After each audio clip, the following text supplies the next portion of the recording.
ಆಯ ಪರಿಪೂರ್ಣಗುಣಾರ್ಣವಾಯ ವಿಶ್ವೋದಯಸ್ಥಿತಿಲಯೋನ್ನಿಯತಿಪ್ರದಾಯ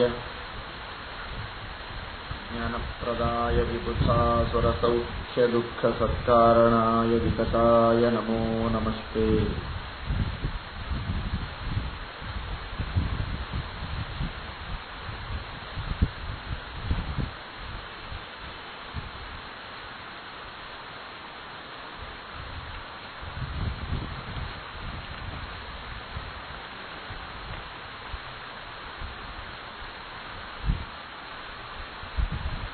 ಶ್ರೀಕೃಷ್ಣ ಪರಮಾತ್ಮ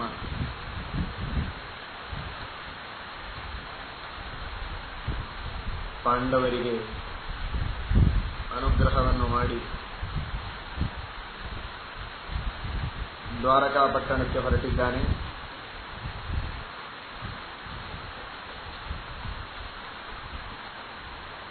ಸತ್ಯಭಾಮಾದೇವಿಯ ತಂದೆ ಸತ್ರಾಜಿತ ಶ್ರೀಕೃಷ್ಣ ಪರಮಾತ್ಮನಿಗೆ ಈ ಅವತಾರದಲ್ಲಿ ಮಾವ ಅಂತ ಅನಿಸಿಕೊಂಡವ. ಜಗತ್ತನ್ನೇ ಕಾಯುವ, ಜಗತ್ತಿಗೇನೆ ರಕ್ಷಕನಾದ ಭಗವಂತನಿಗೆ ಇವನು ಮಾವ ಅಲ್ಲ.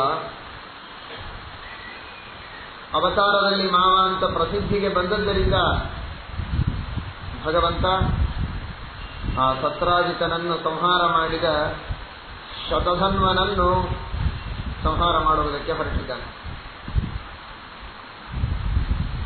ಸ್ಯಮಂತಕ ಮಣಿ, ಭಕ್ತಿಯಿಂದ ಪೂಜೆ ಮಾಡಿದರೆ ಬಂಗಾರವನ್ನ ಕೊಡುವ ಮಣಿ. ದೇವರು ಸೂರ್ಯಾಂತರ್ಗತ ನಾರಾಯಣ ಸತ್ರಾಜಿತನಿಗೆ ದಯಪಾಲಿಸಿದ ಅಪೂರ್ವವಾದ ಮಣಿ. ಸಾಮಾನ್ಯವಾಗಿ ಮಣಿ ಬಹಳ ಬೆಲೆಬಾಳುವ ವಸ್ತು, ಆದರೆ ಇದು ಭಗವಂತ ಕೊಟ್ಟ ಮಣಿ. ದೇವರ ಕೈಯಿಂದ ಏನು ಬರುತ್ತೆ ಅದು ಬಹಳ ಅದ್ಭುತ. ವೇದವ್ಯಾಸ ದೇವರು, ನಾರಾಯಣ ದೇವರು ಶ್ರೀಮದ್ ಆಚಾರ್ಯರಿಗೆ ಉಸುಕಿನ ಮುಷ್ಟಿಯನ್ನ ಕೊಟ್ಟರು. ವ್ಯಾಸಶಿಲಾ ವ್ಯಾಸ ಮುಷ್ಟಿ ಅಂತ ಹೇಳ್ತಾರೆ. ಅದನ್ನು ಪೂಜೆ ಮಾಡುವುದಕ್ಕೆ ಕೈಯಿಂದ ಮುಷ್ಟಿಯಲ್ಲಿ ಉಸುಕನ್ನ ತೆಗೆದುಕೊಂಡು ಗಟ್ಟಿಯಾಗಿ ಹಿಡಿದು ಅದನ್ನು ಕೈಗೆ ಹಾಕಿದ್ದಾರೆ. ಉಸುಕು ಇದು ಕಲ್ಲಾಗಬೇಕಾದರೆ ಎಷ್ಟೋ ಲಕ್ಷ ವರ್ಷಗಳು ಬೇಕು. ಕಲ್ಲು ಉಸುಕಾಗುವುದಕ್ಕೆ, ಉಸುಕು ಕಲ್ಲಾಗುವುದಕ್ಕೆ. ಅಂದಾಗ ಮಣ್ಣು ಉಸುಕು ಕಲ್ಲಾಗತ್ತೆ. ಆದರೆ ಸಾಕ್ಷಾತ್ ಶ್ರೀಮನ್ನಾರಾಯಣ ದೇಶಕಾಲಾಧಿಪತಿ ಅನಂತ ಶಕ್ತಿ ಇರುವ ಭಗವಂತ ಕೈಯಲ್ಲಿ ಉಸುಕನ್ನು ತೆಗೆದುಕೊಂಡು ಆ ಕ್ಷಣಕ್ಕೆ ಅದನ್ನು ಕಲ್ಲು ಮಾಡಿ ಮುಷ್ಟಿಯಲ್ಲಿ ಹಿಡಿದು ಶ್ರೀಮದ್ ಆಚಾರ್ಯರಿಗೆ ಕೊಟ್ಟರೆ ತನ್ನ ಪೂರ್ಣವಾದ ಸನ್ನಿಧಾನವನ್ನು ಇಟ್ಟು ಆ ಮುಷ್ಟಿಯನ್ನ ಪೂಜೆ ಮಾಡಿದರೆ, ಉಪಾಸನೆ ಮಾಡಿದರೆ ಎಲ್ಲ ವಿದ್ಯೆಯನ್ನು, ಎಲ್ಲ ಸಂಪತ್ತನ್ನೂ ಕೊಡುವ ಅನುಗ್ರಹವನ್ನು ಭಗವಂತ ಮಾಡಿದ್ದಾನೆ. ಅದರಂತೆ ಸೂರ್ಯಾಂತರ್ಗತನಾದ ನಾರಾಯಣ ಸತ್ರಾಜಿತನ ತಪಸ್ಸಿಗೆ ಪ್ರಸನ್ನನಾಗಿ ಮಣಿಯನ್ನ ಕೊಟ್ಟ. ಅದು ಬರೀ ಮಣಿ ಬೆಲೆಬಾಳುವ ವಸ್ತುವಲ್ಲ, ಬೆಲೆಬಾಳುವ ಬಂಗಾರವನ್ನ, ನಿತ್ಯದಲ್ಲಿ 8 ಭಾರ ಬಂಗಾರವನ್ನು ಪೂಜೆ ಮಾಡುವವರಿಗೆ ಸೃಷ್ಟಿ ಮಾಡಿ ಕೊಡುವ ಶಕ್ತಿಯನ್ನ ಆ ಮಣಿಯಲ್ಲಿ ಭಗವಂತ ಇಟ್ಟಿದ್ದಾನೆ. ಮಣಿಯ ಆಶೆಗೆ ಶತಧನ್ವ ಸತ್ರಾಜಿತರನ್ನು ಸಂಹಾರ ಮಾಡಿ ಆ ಮಣಿಯನ್ನು ಅಪಹಾರ ಮಾಡಿಕೊಂಡು ಹೋದ. ಮೊನ್ನೆ ದಿವಸ ಹೇಳಿದ್ರಲ್ಲ, ಸಜ್ಜನರ ಸಂಘ ಮಾಡಬೇಕು ಅಂತ. ನಮ್ಮಲ್ಲಿ ಒಬ್ರು ಹೇಳ್ತಾ ಇದ್ರು, ನಾವು ಬಾಲನೇ ಹಿಡಿಯೋಣ, ನಮಗೆ ದೊಡ್ಡಸ್ತಿಕೆ ಇಲ್ಲ, ಇನ್ನೊಬ್ಬರ ಬಾಲ ಹಿಡಿದು ಬದುಕೋ ಪರಿಸ್ಥಿತಿ ನಮ್ಮದಿದ್ರೆ ಬಾಲ ಹಿಡಿಯೋಣ. ಆದ್ರೆ ಹಿಡಿಯೋ ಬಾಲ, ಆನಿ ಬಾಲ ಹಿಡಿದ್ರೆ ಅರಮನೆಗೆ ಕರ್ಕೊಂಡು ಹೋಗ್ತದಂತೆ, ಕತ್ತಿ ಬಾಲ ಹಿಡಿದ್ರೆ ತಿಪ್ಪಿ ಕರ್ಕೊಂಡು ಹೋಗ್ತದಂತೆ. ಯಾವುದರ ಬಾಲ ಹಿಡಿಬೇಕು ಅನ್ನೋದು ಮಹತ್ವದ್ದು. ನಾವು ಸಣ್ಣವರು ಒಬ್ಬರಿಲ್ಲ ಒಬ್ಬರ ಬಾಲ ಹಿಡಿದ್ರೆ ನಾವು ಬದುಕಬೇಕು. ಆದ್ರೆ ಆನಿ ಬಾಲ ಹಿಡಿಬೇಕೋ, ಕತ್ತಿ ಬಾಲ ಹಿಡಿಬೇಕು, ನಾವು ಬಾಲ ಹಿಡಿದ್ರು ನಾವು ಅರಮನೆಗೆ ಹೋಗ್ತೇವಲ್ಲ, ಎಲ್ಲಿ ಹೋಗ್ತೀವಿ ಆನೆ ಬಾಲ ಹಿಡಿದ್ರೆ? ಹಾಗೆ ಸಜ್ಜನರ ಸಂಘ ಇರಬೇಕು. ದುರ್ಜನರ ಸಂಘ ಇದ್ರೆ ನಮ್ಮನ್ನು ಎಲ್ಲಿ ಕರೆದುಕೊಂಡು ಹೋಗ್ತಾರೆ, ಯಾವ ಪಾತಾಳಕ್ಕೆ ನಮ್ಮನ್ನು ಹಾಕ್ತಾರೆ ಗೊತ್ತಾಗುವುದಿಲ್ಲ. ಶತಧನ್ವ ಮಹಾದುಷ್ಟ, ಅವನ ಜೊತೆಗೆ ಕೃತವರ್ಮ, ಅಕ್ರೂರ, ಪರಮ ಭಗವದ್ಭಕ್ತರು. ಅಕ್ರೂರನಿಗೆ ಶ್ರೀಕೃಷ್ಣ ಪರಮಾತ್ಮನನ್ನ ಕರೆದುಕೊಂಡು ಬರಬೇಕು ಅಂತ ಕಂಸ ಕೊಟ್ಟು ಕಳಿಸಿದರೆ ಆ ಶ್ರೀಕೃಷ್ಣ ಪರಮಾತ್ಮನ ಹೆಜ್ಜೆಯ ಗುರುತುಗಳು ಕಂಡಾಗ ರಥದ ಮೇಲೆ ಕುಳಿತು ಓಡಾಡಲಿಕ್ಕೆ ಅವನಿಗೆ ಮನಸ್ಸಾಗಲಿಲ್ಲ. ರಥದಿಂದ ಕೆಳಗೆ ಜಿಗಿದು ಉರುಳು ಸೇವೆ ಮಾಡ್ತಾ ಹೋಗಿದ್ದಾನೆ ಕೃಷ್ಣನ ಮನೆಯವರೆಗೆ. ರಾಜಕಿರೀಟ ಮಣಿಲೋಚನ ಗೋಚರೇಶು ಪಾಂಸು ಸ್ವಜೇಶ ಪುರುಹೂತ ಮುಖೇಶ. ಬ್ರಹ್ಮಾದಿ ದೇವತೆಗಳು ಯಾವ ಪಾದದ ಧೂಳಿ ತಮ್ಮ ತಲೆಯ ಮೇಲೆ ಬೀಳಬೇಕು ಅಂತ ಯಾವಾಗಲೂ ಕಾಯ್ತಾ ಇರ್ತಾರೆ. ಅಂತಹ ಪಾದಧೂಳಿ ಸುಮ್ಮನೆ ಪುಕ್ಕಟೆಯಾಗಿ ಸಿಗ್ತಾ ಇದೆಯಲ್ಲ, ಎಲ್ಲಿ ನೋಡಿದರಲ್ಲಿ ಶಂಖ ಚಕ್ರ ಧ್ವಜ ವಜ್ರಾಂಕುಶಗಳಿಂದ ಚಿಹ್ನಿತವಾದ ಶ್ರೀಕೃಷ್ಣನ ಪಾದದ ಗುರುತುಗಳು ಅಂತ ಭಕ್ತಿ ಪರವಶನಾಗಿ ಹೊರಳಾಡತಾ ಧೂಳಿಯ ಮೇಲೆ ಉರುಳು ಸೇವೆ ಮಾಡಿದ ಅಕ್ರೂರ, ಕೃತವರ್ಮ, ಇವರು ಇಷ್ಟು ಪರಮಾತ್ಮನ ಭಕ್ತರು. ಆದರೆ ಈ ಶತಧನ್ವನ ಸಹವಾಸದಿಂದ ಅವರಿಗೂ ಕೂಡ ಹಣೆಯ ಮೇಲೆ ಕೆಟ್ಟ ಹೆಸರು ಬಂದಿದೆ. ಸತ್ರಾಜಿತನನ್ನು ಸಂಹಾರ ಮಾಡಿ ಮಣಿಯನ್ನ ಅಪಹಾರ ಮಾಡುವಾಗ ಜೊತೆಗೆ ಹೋಗಿದ್ದಾರೆ ಅನ್ನೋ ಕಾರಣಕ್ಕಾಗಿ ಅವನ ಸಾಲಿನೊಳಗೆ ಇವರನ್ನೂ ಸೇರಿಸಿದರು. ಸರಿ, ಕೃಷ್ಣ ಪರಮಾತ್ಮನಿಗೆ ವಿಷಯ ಗೊತ್ತಾಯಿತು. ಬಲರಾಮನನ್ನು ಕರೆದುಕೊಂಡ, ಮಾವನನ್ನು ಕೊಂದ ಮುಖ್ಯವಲ್ಲ, ಮಣಿಯನ್ನ ಕದ್ದು ಹೋದ ಮಹತ್ವದ ವಿಷಯವಲ್ಲ. ಮಣಿಯನ್ನ ಕೊಟ್ಟವರೇ ನಾನು. ಅಂತಹ 1000 ಮಣಿಗಳನ್ನು ಬೇಕಾದರೆ ನಾನು ಸೃಷ್ಟಿ ಮಾಡಬಹುದು. ಆದರೆ ದುರ್ಜನರ ಶಿಕ್ಷಣ ಮಾಡುವುದಕ್ಕಾಗೇನೆ ನನ್ನ ಅವತಾರವಾದದ್ದು. ಆ ಶತಧನ್ವನ ಸಂಹಾರವಾಗಬೇಕು, ಕಳ್ಳತನ ಮಾಡುವವರಿಗೆ ಶಿಕ್ಷೆ ಇದೆ ಅನ್ನುವುದು ಗೊತ್ತಾಗಬೇಕು. ಶತಧನ್ವ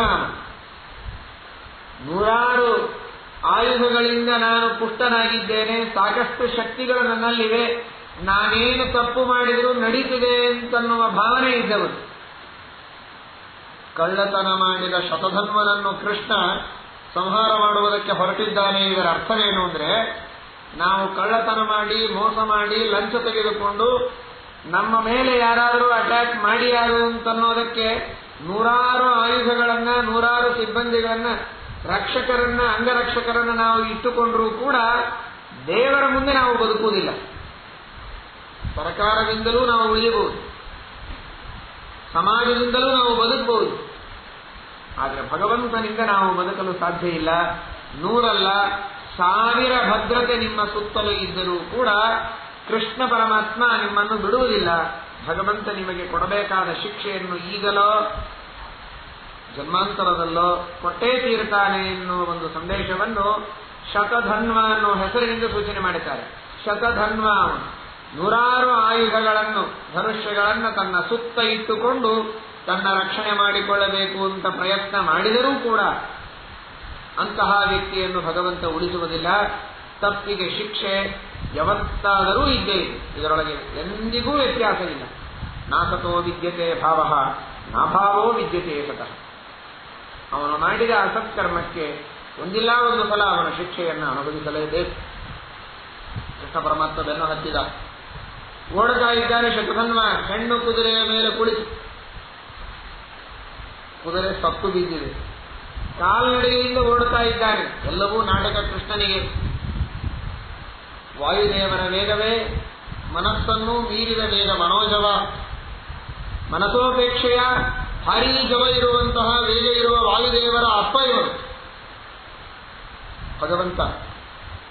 ದೇವರಿಂದ ನಾವು ತಪ್ಪು ಮಾಡಿ ತಪ್ಪಿಸಿಕೊಳ್ತೇವೆ ಅಂತ ಓಡಿದರೆ ಅದು ಸಾಧ್ಯವಾಗದ ಮಾತು.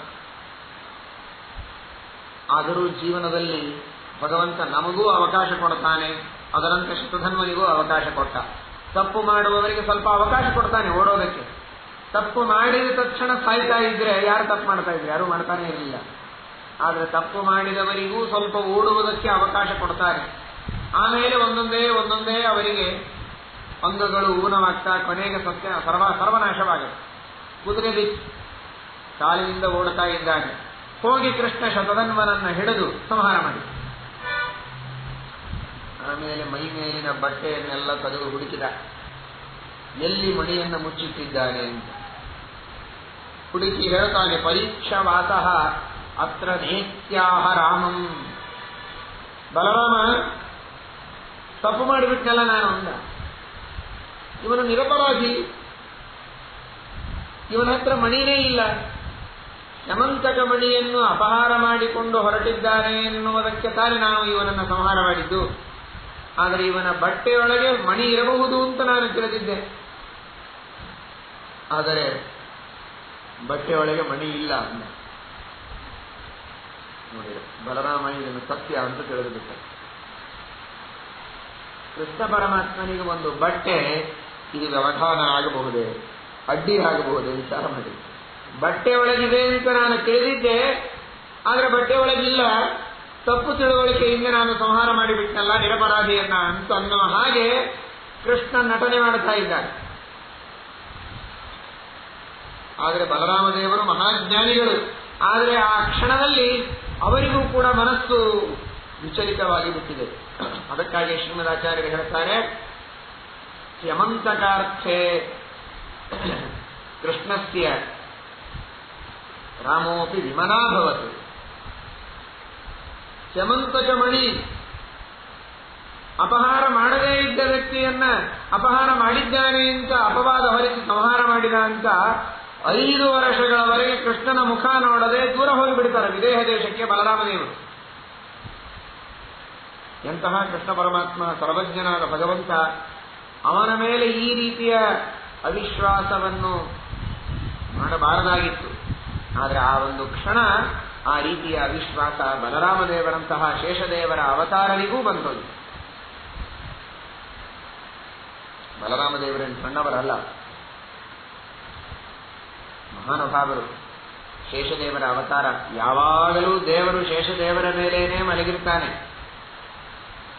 ಪರಮಾತ್ಮನ ಅಂಗಸಂಗ ಅಖಂಡವಾಗಿ ಇದ್ದ ಮಹಾನುಭಾವರು ಶೇಷದೇವರು ಅಂದ್ರೆ ಸಾಮಾನ್ಯ ಯೋಗ್ಯತೆಗೆ ತತ್ಪಾದ ಪಂಕಜ ಮಹಾಸನತಾಮವಾಪ ಶರವಾದಿ ವಂದ್ಯ ಚರಣೋ ಯದಪಾಂಗಲೇಶಂ ಆಶ್ರಿತ್ಯ ನಾಗಪತಿ ಅನ್ಯಸುರೈ ದುರಾಪಾಂ ಶ್ರೀಹಿ ಅಪ್ಕಟಾಕ್ಷಬಲವತ್ ಕಿರಿತಂ ನಮಾಮಿ. ಅನ್ಯಸುರೈರ್ದುರಾಪಾಂ. ಶ್ರೀಮದಾಚಾರ್ಯರಂತಾರೆ, ಬೇರೆ ದೇವತೆಗಳು ಕನಸಿನಲ್ಲಿಯೂ ಕಾಣಲು ಸಾಧ್ಯ ಇಲ್ಲ ನಿರಂತರವಾಗಿ ಭಗವಂತನ ಅಂಗದ ಸಂಗ, ಅಂಗದ ಸ್ಪರ್ಶ. ಅದು ಶೇಷದೇವರಿಗೆ ಭಗವಂತ ದಯಪಾಲಿಸಿದ್ದು. ಅಷ್ಟು ಭಗವಂತನ ಹತ್ತಿರದ ವ್ಯಕ್ತಿ. ಪರಮಾತ್ಮನ ಆಜ್ಞೆಯಂತೆ ಇಡೀ ಜಗತ್ತನ್ನು ತಮ್ಮ ಹೆಡೆಯ ಮೇಲೆ ಸಾಸುವೆಯಂತೆ ಧಾರಣ ಮಾಡಿದ ಮಹಾ ಪರಾಕ್ರಮಿಗಳು. ಯಾವಾಗಲೂ ಭಗವಂತನನ್ನು ಕೊಂಡಾಡುವಂತಹ ಪಂಚರಾತ್ರ ಶಾಸ್ತ್ರಗಳಿಗೆ ಪ್ರವರ್ತಕರು. ಅಷ್ಟು ದೊಡ್ಡ ಜ್ಞಾನಿಗಳಾಗಿದ್ದು, ಮಹಾಪರಾಕ್ರಮಿಗಳಾಗಿದ್ದು, ಭಗವಂತನಿಗೆ ಪ್ರಿಯರಾಗಿದ್ದರು. ಅವರಿಗೂ ದೇವರ ಬಗ್ಗೆ ತಪ್ಪು ತಿಳುವಳಿಕೆ ಬಂದು ಹೋಯಿತು ಒಂದು ಕ್ಷಣ. ಆದರೆ ವಾಯುದೇವರಿಗೆ ಮಾತ್ರ ಈ ತರಹದ ತಪ್ಪು ತಿಳುವಳಿಕೆ ಅನಾದಿ ಕಾಲದಿಂದಲೂ ಇಲ್ಲ ಅಂತ ಶ್ರೀಮದಾಚಾರ್ಯರು ಹಿಂದೆ ತಿಳಿಸಿದ್ದಾರೆ. ಅಂದಮೇಲೆ ನಾವು ಹೇಗಿರಬೇಕು ಅಂತ ಮತ್ತೆ ನಾವು ತಿಳಿಯಬೇಕು.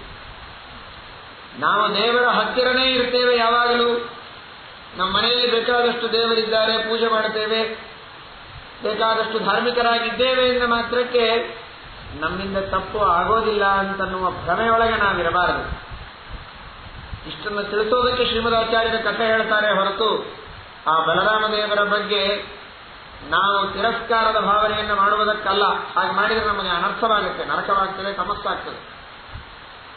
ಬಲರಾಮದೇವರಂತಹ ಮಹಾನುಭಾವರಿಗೂ ಒಂದು ಕ್ಷಣ ಮನಸ್ಸಿನಲ್ಲಿ ಹೀಗೆ ಭಗವಂತನ ಬಗ್ಗೆ ತಪ್ಪು ತಿಳುವಳಿಕೆ ಬರಬೇಕಾಗಿದ್ರೆ ನಮ್ಮಂತಹ ನಾವು ಎಷ್ಟು ಜಾಗರೂಕರಾಗಿರಬೇಕು ಇದನ್ನು ಅರ್ಥ ಮಾಡಿಕೊಳ್ಳಬೇಕು. ನಮಗೆ ಇದು ಯಾವಾಗಲೂ ಬರ್ತಾ ಇದೆ. ಅಂತೇವೋ ಇಲ್ಲ ಹೇಳಿ, ಸಾಮಾನ್ಯವಾಗಿ ಎಲ್ಲರೂ ಅನ್ನುವ ಮಾತು ಉಂಟೋ ಇಲ್ವೋ? ಆಸ್ತಿಕರೇ, ನಾಸ್ತಿಕರೇ ಬಿಟ್ಬಿಡಿ. ಏನು ಅನ್ಯಾಯ ಮಾಡಿದ ದೇವರು ಅಂತ ಅಂತಾರೋ ಇಲ್ವೋ? ಎಷ್ಟು ಒಳ್ಳೆಯವರ ಪಾಪ, ಹುಟ್ಟಿದಾಗಿನಿಂದ ಒಂದು ಕೆಟ್ಟ ಕೆಲಸ ಮಾಡಿಲ್ಲ. ಒಬ್ಬರಿಗೊಂದು ಅಂದವರಲ್ಲ, ಆಡಿದವರಲ್ಲ, ಕಾಡಿದವರಲ್ಲ, ಅವ್ರಿಗೆ ಯಾಕೆ ಹೀಗಾಗಬೇಕಾಗಿತ್ತು ಪಾಪ ಅಂತ ಅಂದುಬಿಡ್ತಾರೆ. ಏನೋ 4 ಜನರಿಗೆ ತಾನು ಭಾರೀ ದಯಾ ಮಾಡ್ತೇನೆ, ಸಿಂಪತಿ ತೋರಿಸ್ತೇನೆ ಅಂತ ಅವರಿಗೆ ಇವನ ಬಗ್ಗೆ ಒಂದು ಒಳ್ಳೆ ಸಾಫ್ಟ್ ಕಾರ್ನರ್ ಬರಲಿ, ಒಳ್ಳೆ ಭಾವನೆ ಬರಲಿ ಅನ್ನೋದಕ್ಕೆ ದೇವ್ರನ್ನ ಬೈದು ಬಿಡ್ತಾನೆ. ಎಂಥವ್ರೇ ನೀವು, ಬಂಗಾರದಂತ ಮನುಷ್ಯರು, ಪಾಪ ಏನ್ ತಪ್ಪು ಮಾಡಿದ್ದೀರಿ ಹೇಳಿ ಅಂತ ಅವ್ರನ್ನ ಹೊಗಳಿ, ಅವರೇನೇ ಅವನಿಗೆ 10 ರೂಪಾಯಿ ಕೊಡ್ತಾರೋ ಬಿಡ್ತಾರೋ ಗೊತ್ತಿಲ್ಲ, ಅಷ್ಟ ಅವ್ರನ್ನ ಸ್ತೋತ್ರ ಮಾಡಿ ದೇವ್ರನ್ನ ಬೈದ್ಬಿಡುದು. ನಿಮ್ಮಂಥವ್ರಿಗೆ ಹೀಗೆ ಮಾಡ್ಬೇಕೇನು? ಎಂತೆಂಥ ನೀಚರೆಲ್ಲ ಸುಖವಾಗಿದ್ದಾರೆ, ನಿಮಗೆ ಯಾಕೆ ಹೀಗಾಗಬೇಕಾಗಿತ್ತು? ಇದನ್ನು ನಾವು ನಿತ್ಯವೂ ಅಂತೇವೆ, ಯಾವಾಗಲೂ ಅಂತೇವೆ, ಪ್ರತಿಯೊಬ್ಬರೂ ಅಂತೇವೆ. ಆದರೆ ಬಲರಾಮದೇವರು ತಮ್ಮ ಇಡೀ ಬ್ರಹ್ಮಮಾನದ 100 ವರ್ಷದ ಆಯುಷ್ಯದೊಳಗೆ ಒಂದ್ಸಲ ಈ ತರಹದ ಭಾವನೆ ಅವರಿಗೆ ಬಂದಿದೆ, ಬಂದು ಮತ್ತೆ ಮಾಯವಾಗಿದೆ. ಆದರೆ ನಮಗೆ ಪ್ರತಿನಿತ್ಯದಲ್ಲಿ ಈ ಭಾವನೆ ಇದೆ. ಈ ರೀತಿಯಾದ ಭಾವನೆ ನಮಗಿದ್ರೆ ಅದರಿಂದ ನಮಗೆ ಸಮಸ್ಯೆ ಆಗ್ತದೆ, ಮಹಾ ಅನರ್ಥವಿದೆ ಅನ್ನುವುದನ್ನು ಇಲ್ಲಿ ತೋರಿಸ್ತಾರೆ. ಅದು ಹೇಗೆ ಅಂತ ನಿಮಗೆ ಮುಂದೆ ಗೊತ್ತಾಗುತ್ತೆ. ಆದ್ದರಿಂದ ಸರ್ವಜ್ಞನಾದ ಭಗವಂತನಿಗೆ ಒಂದು ಬಟ್ಟೆ ಇದು ಅಡ್ಡಿಯಾಗಿ ಮಣಿ ಇದ್ದದ್ದು ಇಲ್ಲದೇ ಇದ್ದದ್ದು ಗೊತ್ತಾಗಲಿಲ್ಲ ಅಂತ ಸರ್ವಥ ನಾವು ತಿಳಿಯಬಾರದು. ಆ ಪರಮಾತ್ಮನಿಗೆ ಏನು ವ್ಯವಧಾನ ಇದೆ? ಬಟ್ಟೆ ಅಲ್ಲ, ಅವನಿಗೆ ಹೊಟ್ಟೆಯೇ ವ್ಯವಧಾನ ಅಲ್ಲ. ತಾಯಿಯ ಹೊಟ್ಟೆಯಲ್ಲಿ ಮಗು ಇದ್ರೆ ಆ ಮಗುವನ್ನ ರಕ್ಷಣೆ ಮಾಡುವ ಭಗವಂತನಿಗೆ ನಿನ್ನ ಹೊಟ್ಟೆಯೊಳಗೆ ಮಗು ಯಾವುದಿದೆ, ಹೇಗಿದೆ, ಎಲ್ಲಿದೆ ನನಗೆ ಗೊತ್ತಾಗಲಿಲ್ಲ ಅಂತ ದೇವರು ಕೈ ಎತ್ತಿದ ಅಂದ್ರೆ ಮಗು ಬದುಕ್ತದೇನು? ಸರಕ್ಷಿತ ರಕ್ಷತೆಯೋ ಹಿ ಗರ್ಭೆ. ಮಗುವನ್ನ ರಕ್ಷಣೆ ಮಾಡಲು ಹೊರಟ ದೇವರಿಗೆ ಹೊಟ್ಟೆಯೂ ಅಡ್ಡಿಯಲ್ಲ. ಭೂಮಿಯಲ್ಲಿ ಬಿತ್ತಿದ ಬೀಜವನ್ನ ಬೆಳೆಸಿ ಗಿಡ ಮಾಡಬೇಕಾದ ಭಗವಂತನಿಗೆ ಆ ಬೀಜದ ಮೇಲೆ ಮುಚ್ಚಿದ ಮಿಟ್ಟಿಯೂ ಅಡ್ಡ ಅಲ್ಲ, ಹೊಟ್ಟೆಯೂ ಅಡ್ಡ ಆಗುವುದಿಲ್ಲ. ಯಾವ ಬೀಜವನ್ನೂ ಮುಚ್ಚಿದ ಮಿಟ್ಟಿಯೂ ಅಡ್ಡ ಆಗಲಿಲ್ಲ. ಇಡೀ ಜಗತ್ತಿನ ಸೃಷ್ಟಿಯೇ ಅವನಿಗೆ ಅಡ್ಡಿಯಲ್ಲ. ಅಂತಹ ಭಗವಂತನಿಗೆ ಈ ಬಟ್ಟಿ ಅಡ್ಡಿಯಾಗಿದೆ ಅಂತ ಭಾವಿಸಿ ಅವನಿಗೆ ತಪ್ಪು ತಿಳುವಳಿಕೆಯಿಂದ ಸಂಹಾರ ಮಾಡಿದ ಅಂತ ಭ್ರಮಿಸಿ ಬಲರಾಮದೇವರು 5 ವರ್ಷಗಳ ಕಾಲ ಕೃಷ್ಣ ಪರಮಾತ್ಮನನ್ನು ಬಿಟ್ಟು ದೂರ ಹೋಗಿದ್ದರು. ಏನಾಯಿತು? ಬಲರಾಮದೇವರು ಕೃಷ್ಣನನ್ನ ಬಿಟ್ಟು ಆದದ್ದೇನು? ದುರ್ಯೋಧನನ ಸಹವಾಸ.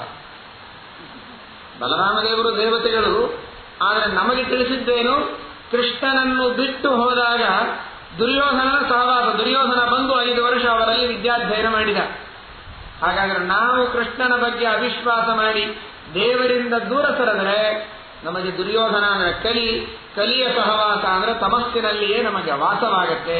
ಆ ತರಹದ ಅವಿಶ್ವಾಸವನ್ನು ಮಾಡಬಾರದು ಅಂತ ತೋರಿಸ್ತಾರೆ.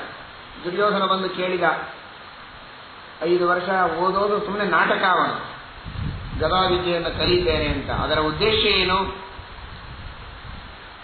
ಕೃಷ್ಣ ಪರಮಾತ್ಮನನ್ನು ವಶ ಮಾಡಿಕೊಂಡ್ರೆ ಪಾಂಡವರ ಬಲ ಹೀರಿದಂತೇನೆ ಇರೋದೇ. ಕೃಷ್ಣ ಪರಮಾತ್ಮ ಅವರಿಗೆ ಮುಖ್ಯವಾಗಿ ಬಲ. ಅವನನ್ನು ನಮ್ಮ ಕಡೆಗೆ ಮಾಡಿಕೊಂಡು ಬಿಟ್ಟು ಕೃಷ್ಣನಿಗೆ ಪಾಂಡವರಿಗೆ ಮುಂದೆ ಬಲ ಉಳಿಯುವುದಿಲ್ಲ. ಆದರೆ ಕೃಷ್ಣ ಬಹಳ ಗಟ್ಟಿ. ಅವನು ಪಾರ್ಥೇಭ್ಯ ಅಹಾರ್ಯತಾಂ ಕೇಶವಸ್ಯ. ಪಾಂಡವರ ಮೇಲಿನ ಕೃಷ್ಣನ ಪ್ರೀತಿಯನ್ನು ಕದಲಿಸುವುದಕ್ಕೆ ಯಾರು ಬಂದರೂ ಸಾಧ್ಯ ಇಲ್ಲ. ಅಷ್ಟು ಭಗವಂತ ಪಾಂಡವರ ಮೇಲೆ ಅನುಗ್ರಹ ಮಾಡುತ್ತಾನೆ. ಪರಮಾತ್ಮನನ್ನು ಭಕ್ತರು ಬಿಡುವುದಿಲ್ಲ, ಭಕ್ತರನ್ನು ಭಗವಂತ ಬಿಡುವುದಿಲ್ಲ. ಬಿಡೆನೋ ನಿನ್ನಂಗೆ ಶ್ರೀನಿವಾಸ ಅಂತ ಭಕ್ತರು ಹೇಳ್ತಾರೆ. ನಮೇ ಭಕ್ತ ಪ್ರಣಶ್ಯತಿ, ನನ್ನ ಭಕ್ತರ ಕೈ ಬಿಡುವುದಿಲ್ಲ ಅಂತ ಭಗವಂತ ಹೇಳ್ತಾನೆ. ಹೀಗಾಗಿ ಕೃಷ್ಣನನ್ನು ವಶ ಮಾಡಿಕೊಳ್ಳೋದು ನಮ್ಮ ಕಡೆಯಿಂದ ಸಾಧ್ಯ ಇಲ್ಲ. ಹಾಗಾದ್ರೆ ಏನು ಮಾಡಬೇಕು? ಬಲರಾಮನನ್ನು ವಶ ಮಾಡಿಕೊಳ್ಳೋದು. ಇವನು ಸ್ವಲ್ಪ ಮೆತ್ತಗಿದ್ದಾನೆ, ಹಾವು ಹೇಗಿದ್ರೂ ಮೆತ್ತಗಿರುತ್ತದೆ ಅದು. ಹೀಗಾಗಿ ಬಲರಾಮನನ್ನು ನಾನು ವಶ ಮಾಡಿಕೊಂಡು ಬಿಟ್ರೆ ಆಗ ಪಾಂಡವರು, ಕೃಷ್ಣ ಪರಮಾತ್ಮ ಅನಿವಾರ್ಯವಾಗಿ ನನ್ನ ಪಕ್ಷಕ್ಕೆ ಬರ್ತಾರೆ, ಕನಿಷ್ಠ ನನ್ನ ವಿರೋಧವಾದರೂ ಮಾಡುವುದಿಲ್ಲ ಅಂತ ಶಿಷ್ಯನಾದ ಗದೆಯ ಅಧ್ಯಯನವನ್ನು ಮಾಡಿದ. ಆಮೇಲೆ ಕೈ ಚಾಚಿದ, ನನ್ನ ಕೈ ಮೇಲೆ ಕೈ ಕೊಡು, ಎದಕ್ಕೆ? ನಿನ್ನ ತಂಗಿಯನ್ನು ಕೊಟ್ಟು ಮದುವೆ ಮಾಡುತ್ತೇನೆ ಅಂತ ವಚನ ಕೊಡು ಅಂತ ಕೇಳಿದ. ಬಲರಾಮದೇವರು ಹಿಂದೆ ಮುಂದೆ ವಿಚಾರ ಮಾಡದೆ ನಾನೇ ಸ್ವತಂತ್ರ ಅಂತನ್ನೋ ಹಾಗೆ, ಹೇಗಿದ್ರು ಹಿರಿಯ ಅಣ್ಣ ನಾನು ಹೇಳಿದಾಗೆಲ್ಲ ನಡೀತಿದೆ ಅಂತನ್ನೋ ವಿಶ್ವಾಸದಿಂದ ವಚನ ಕೊಟ್ಟ. ಅದೇ ದೇವರಿಗೆ ತೋರಿಸಬೇಕಾಗಿತ್ತು, ಯಾರ ಸಂಕಲ್ಪವೂ ನಡೆಯೋದಿಲ್ಲ ಅಂತ. ಒಂದು 100 ಜನ 1000 ಜನರಿಗೆ ಕನ್ಯೆಯನ್ನು ತೋರಿಸ್ತಾರೆ, ಓಡಾಡಿ ಬರ್ತಾರೆ, ವಿಚಾರ ಮಾಡಿ ಬರ್ತಾರೆ. ಇಂಥದೇ ಆಗಬೇಕು ಅಂತ ತಂದೆಗೆ ಅಪೇಕ್ಷೆ ಇರ್ತದೆ, ತಾಯಿಗೆ ಇರ್ತದೆ, ಅಥವಾ ವರನಿಗಿರ್ತದೆ, ಕನ್ಯೆಗಿರ್ತದೆ. ಎಲ್ಲವೂ ಸುಳ್ಳಾಗ್ತದೆ, ಏನೋ ಆಗ್ತಿರ್ತಾರೆ. ಭಗವಂತನ ಸಂಕಲ್ಪ ನರಚಿತ್ತಕ್ಕೆ ಹರಿಚಿತ್ತಕ್ಕೆ ಬಂದದ್ದು ಸತ್ಯ. ಪರಮಾತ್ಮನ ಚಿತ್ತ ಒಂದೇ ಸತ್ಯ ಹೊರತು ಮನುಷ್ಯರ ಬೇರೆಯವರ ಚಿತ್ತ ಇದು ಸತ್ಯವಾಗೋದಿಲ್ಲ. ಅದನ್ನು ತೋರಿಸ್ತಾರೆ. ಬಲರಾಮದೇವರು ವಚನ ಕೊಟ್ಟರು, ನಾನು ಮದುವೆ ಮಾಡಿಕೊಡ್ತೇನೆ ಅಂತ. ಶ್ರೀಮದ್ ಆಚಾರ್ಯರು ಸುಂದರವಾಗಿ ಶಬ್ದ ಹೇಳುತ್ತಾರೆ. ಹಸ್ತಂ ಹಲಾಂಕಂ ಹಲಿನೋ ರಿಪುಘ್ನಂ. ಕೈ ಮೇಲೆ ಕೈ ಕೊಟ್ಟರಂತೆ. ಎಂತಹ ಕೈ ಅದು? ಹಲಾಂಕಂ, ಹಲಾಯುಧದ ಚಿಹ್ನ ಇರುವಂತಹ ಕೈಯನ್ನು ಅವನ ಕೈ ಮೇಲೆ ಇಟ್ಟುಕೊಟ್ರಂತೆ. ಸಂದರ್ಭ ಮದುವೆಯದು. ಆಯುಧದ ಚಿಹ್ನವಿದ್ದಂತಹ ಕೈಯನ್ನು ಇಟ್ಟರು ಅಂತ ಹೇಳುವ ಮೂಲಕ ಶ್ರೀಮದಾಚಾರ್ಯರು ಸೂಚನೆ ಮಾಡ್ತಾರೆ, ಇದು ಜಗಳದಲ್ಲಿ ಪರ್ಯವಸಾನವಾಗ್ತದೆ, ಮದುವೆ ಏನಾಗುವುದಿಲ್ಲ ಈ ದುರ್ಯೋಧನನ ಜೊತೆಗೆ ಅಂತ. ಅದನ್ನು ಸೂಚನೆ ಮಾಡುವುದಕ್ಕೆ ಕೈ ಕೊಟ್ಟ ಇಷ್ಟೇ ಹೇಳಿಲ್ಲ, ಆಯುಧದ ಚಿಹ್ನ ಇರುವ ಕೈ ಕೊಟ್ಟ. ಹಾಗಾದ್ರೆ ಏನ್ ಕೊಟ್ಟ ಹಾಗೆ? ಅದು ಕೈ ಕೊಟ್ಟ ಹಾಗೇನೆ ಲೆಕ್ಕ. ಮಂಗಲದ ಪ್ರಸಂಗದೊಳಗೆ ಆಯುಧದ ಸ್ಮರಣೆ ಏನ್ ಮಾಡಬೇಕಾದ ಅಗತ್ಯ ಇರಲಿಲ್ಲ. ಅದನ್ನು ಸೂಚನೆ ಮಾಡುವ ಮೂಲಕ ಇದು ಪೂರ್ಣವಾಗುವ ಕೆಲಸ ಅಲ್ಲ ಅನ್ನುವುದನ್ನು ಶ್ರೀಮದಾಚಾರ್ಯರು ಸೂಚನೆ ಮಾಡುತ್ತಾರೆ. ವಚನ ತೆಗೆದುಕೊಂಡಿದ್ದಾನೆ ದುರ್ಯೋಧನ. ಸರಿ, ಶ್ರೀಕೃಷ್ಣ ಪರಮಾತ್ಮ ಸುಮ್ಮನಿದ್ದಾನೆ. ಸರ್ವಜ್ಞನಾದ ಭಗವಂತನಿಗೆ ಎಲ್ಲವೂ ಗೊತ್ತು. ತಂಗಿಯ ಮೇಲಿನ ಮೋಹದಿಂದ, ಪ್ರೀತಿಯಿಂದ ಬಲರಾಮಕೃಷ್ಣರಿಬ್ಬರೂ ನನ್ನ ಪಕ್ಷವನ್ನು ವಹಿಸಿದರೆ ನನಗೆ ವಿಜಯ ಪ್ರಾಪ್ತವಾಗ್ತದೆ ಅಂತನ್ನುವ ಒಂದು ಆಶಯ. ಸುಭದ್ರೆಯನ್ನು ಮದುವೆ ಮಾಡಿಕೊಡುವುದು ದುರ್ಯೋಧನನಿಗೆ ಎಂದು ಬಲರಾಮದೇವರು ನಿಶ್ಚಯ ಮಾಡಿದರು. ಸುಭದ್ರೆ ಯಾರು ಅಂತ ಶ್ರೀಮದಾಚಾರ್ಯರು ತಿಳಿಸ್ತಾರೆ. ಸುಭದ್ರೆ ಯಾರು? ಶ್ರೀಕೃಷ್ಣ ಪರಮಾತ್ಮನ ತಂಗಿಯಾಗುವ ಭಾಗ್ಯ ಅವಳಿಗೆ ಹೇಗೆ ದೊರಕಿತು? ಪುಣ್ಯ ಇಲ್ಲದೆ ಯಾವುದೂ ದೊರಕುವುದಿಲ್ಲ. ಏನು ಪುಣ್ಯ ಮಾಡಿದ್ದೀವಳು? ಸೀತಾಯ ಪ್ರಾಂಗ್ ನಿತ್ಯ ಶುಶ್ರೂಷಣ ಸಹ. ತ್ರಿಜಟ ಎಂಬ ರಾಕ್ಷಸಿ ರಾಮಾಯಣದ ಕಾಲದಲ್ಲಿ ನಿತ್ಯದಲ್ಲಿ ಸೀತೆಯ ಸೇವೆಯನ್ನು ಮಾಡಿ, ಸೀತೆಯ ಶುಶ್ರೂಷೆಯನ್ನು ಮಾಡಿ, ಸೀತೆಯ ಅನುಗ್ರಹವನ್ನು ಪಡೆದ ಭಾಗ್ಯ ಕೃಷ್ಣನ ತಂಗಿಯಾಗಿ ಹುಟ್ಟುವಂತಹ ದೊಡ್ಡ ಅನುಗ್ರಹವನ್ನು ಮಾಡಿದೆ. ಸೀತಾದೇವಿಯ ಅನುಗ್ರಹ ಎಷ್ಟು ವಿಚಿತ್ರ ನೋಡಿ. ಸೀತಾದೇವಿಯ ಸೇವೆಯನ್ನ, ಶ್ರೀರಾಮಚಂದ್ರನ ಪತ್ನಿ ಸೀತೆಯ ಸೇವೆಯನ್ನು ಮಾಡಿದ್ದಕ್ಕೆ ಸೀತಾದೇವಿ ಸ್ವತಃ ಶ್ರೀರಾಮಚಂದ್ರನ ಅವತಾರನಾದ ಕೃಷ್ಣ ಪರಮಾತ್ಮನ ತಂಗಿಯಾಗಿ ಹುಟ್ಟುವಂತೆ ಅನುಗ್ರಹ ಮಾಡಿದ್ದಾಳೆ. ಲಕ್ಷ್ಮೀದೇವಿಯನ್ನ ನಾವು ಭಜಿಸಿದರೆ ದೇವರಿಗೆ ಅತೀ ಹತ್ತಿರದವರನ್ನಾಗಿ ನಮ್ಮನ್ನು ಮಾಡುತ್ತಾಳೆ ಎನ್ನುವುದಕ್ಕೆ ಇದು ಸಾಕ್ಷಿ.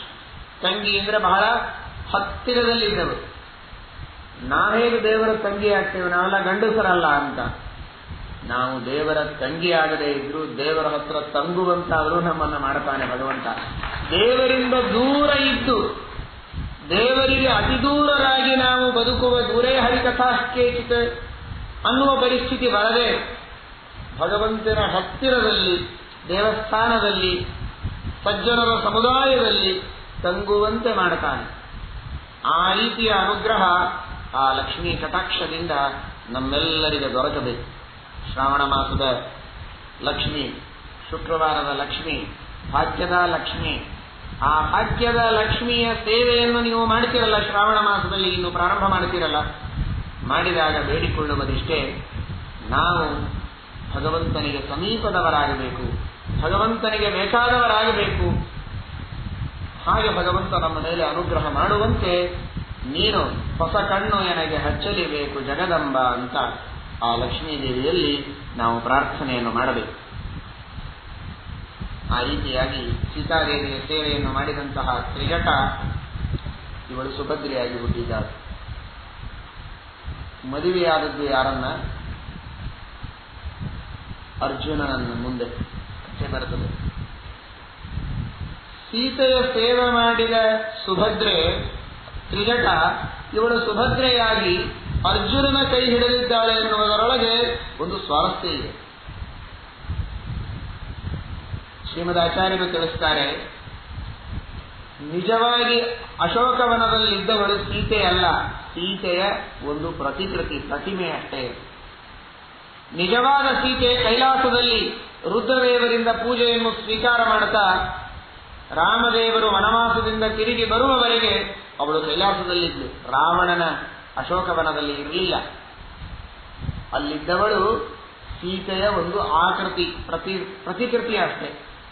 ಆ ಪ್ರತಿಕೃತಿಯಲ್ಲಿ ಲಕ್ಷ್ಮಿಯ ಸನ್ನಿಧಾನ ಇತ್ತು, ಜೊತೆಗೆ ಇಂದ್ರದೇವರ ಆದೇಶ ಇತ್ತು.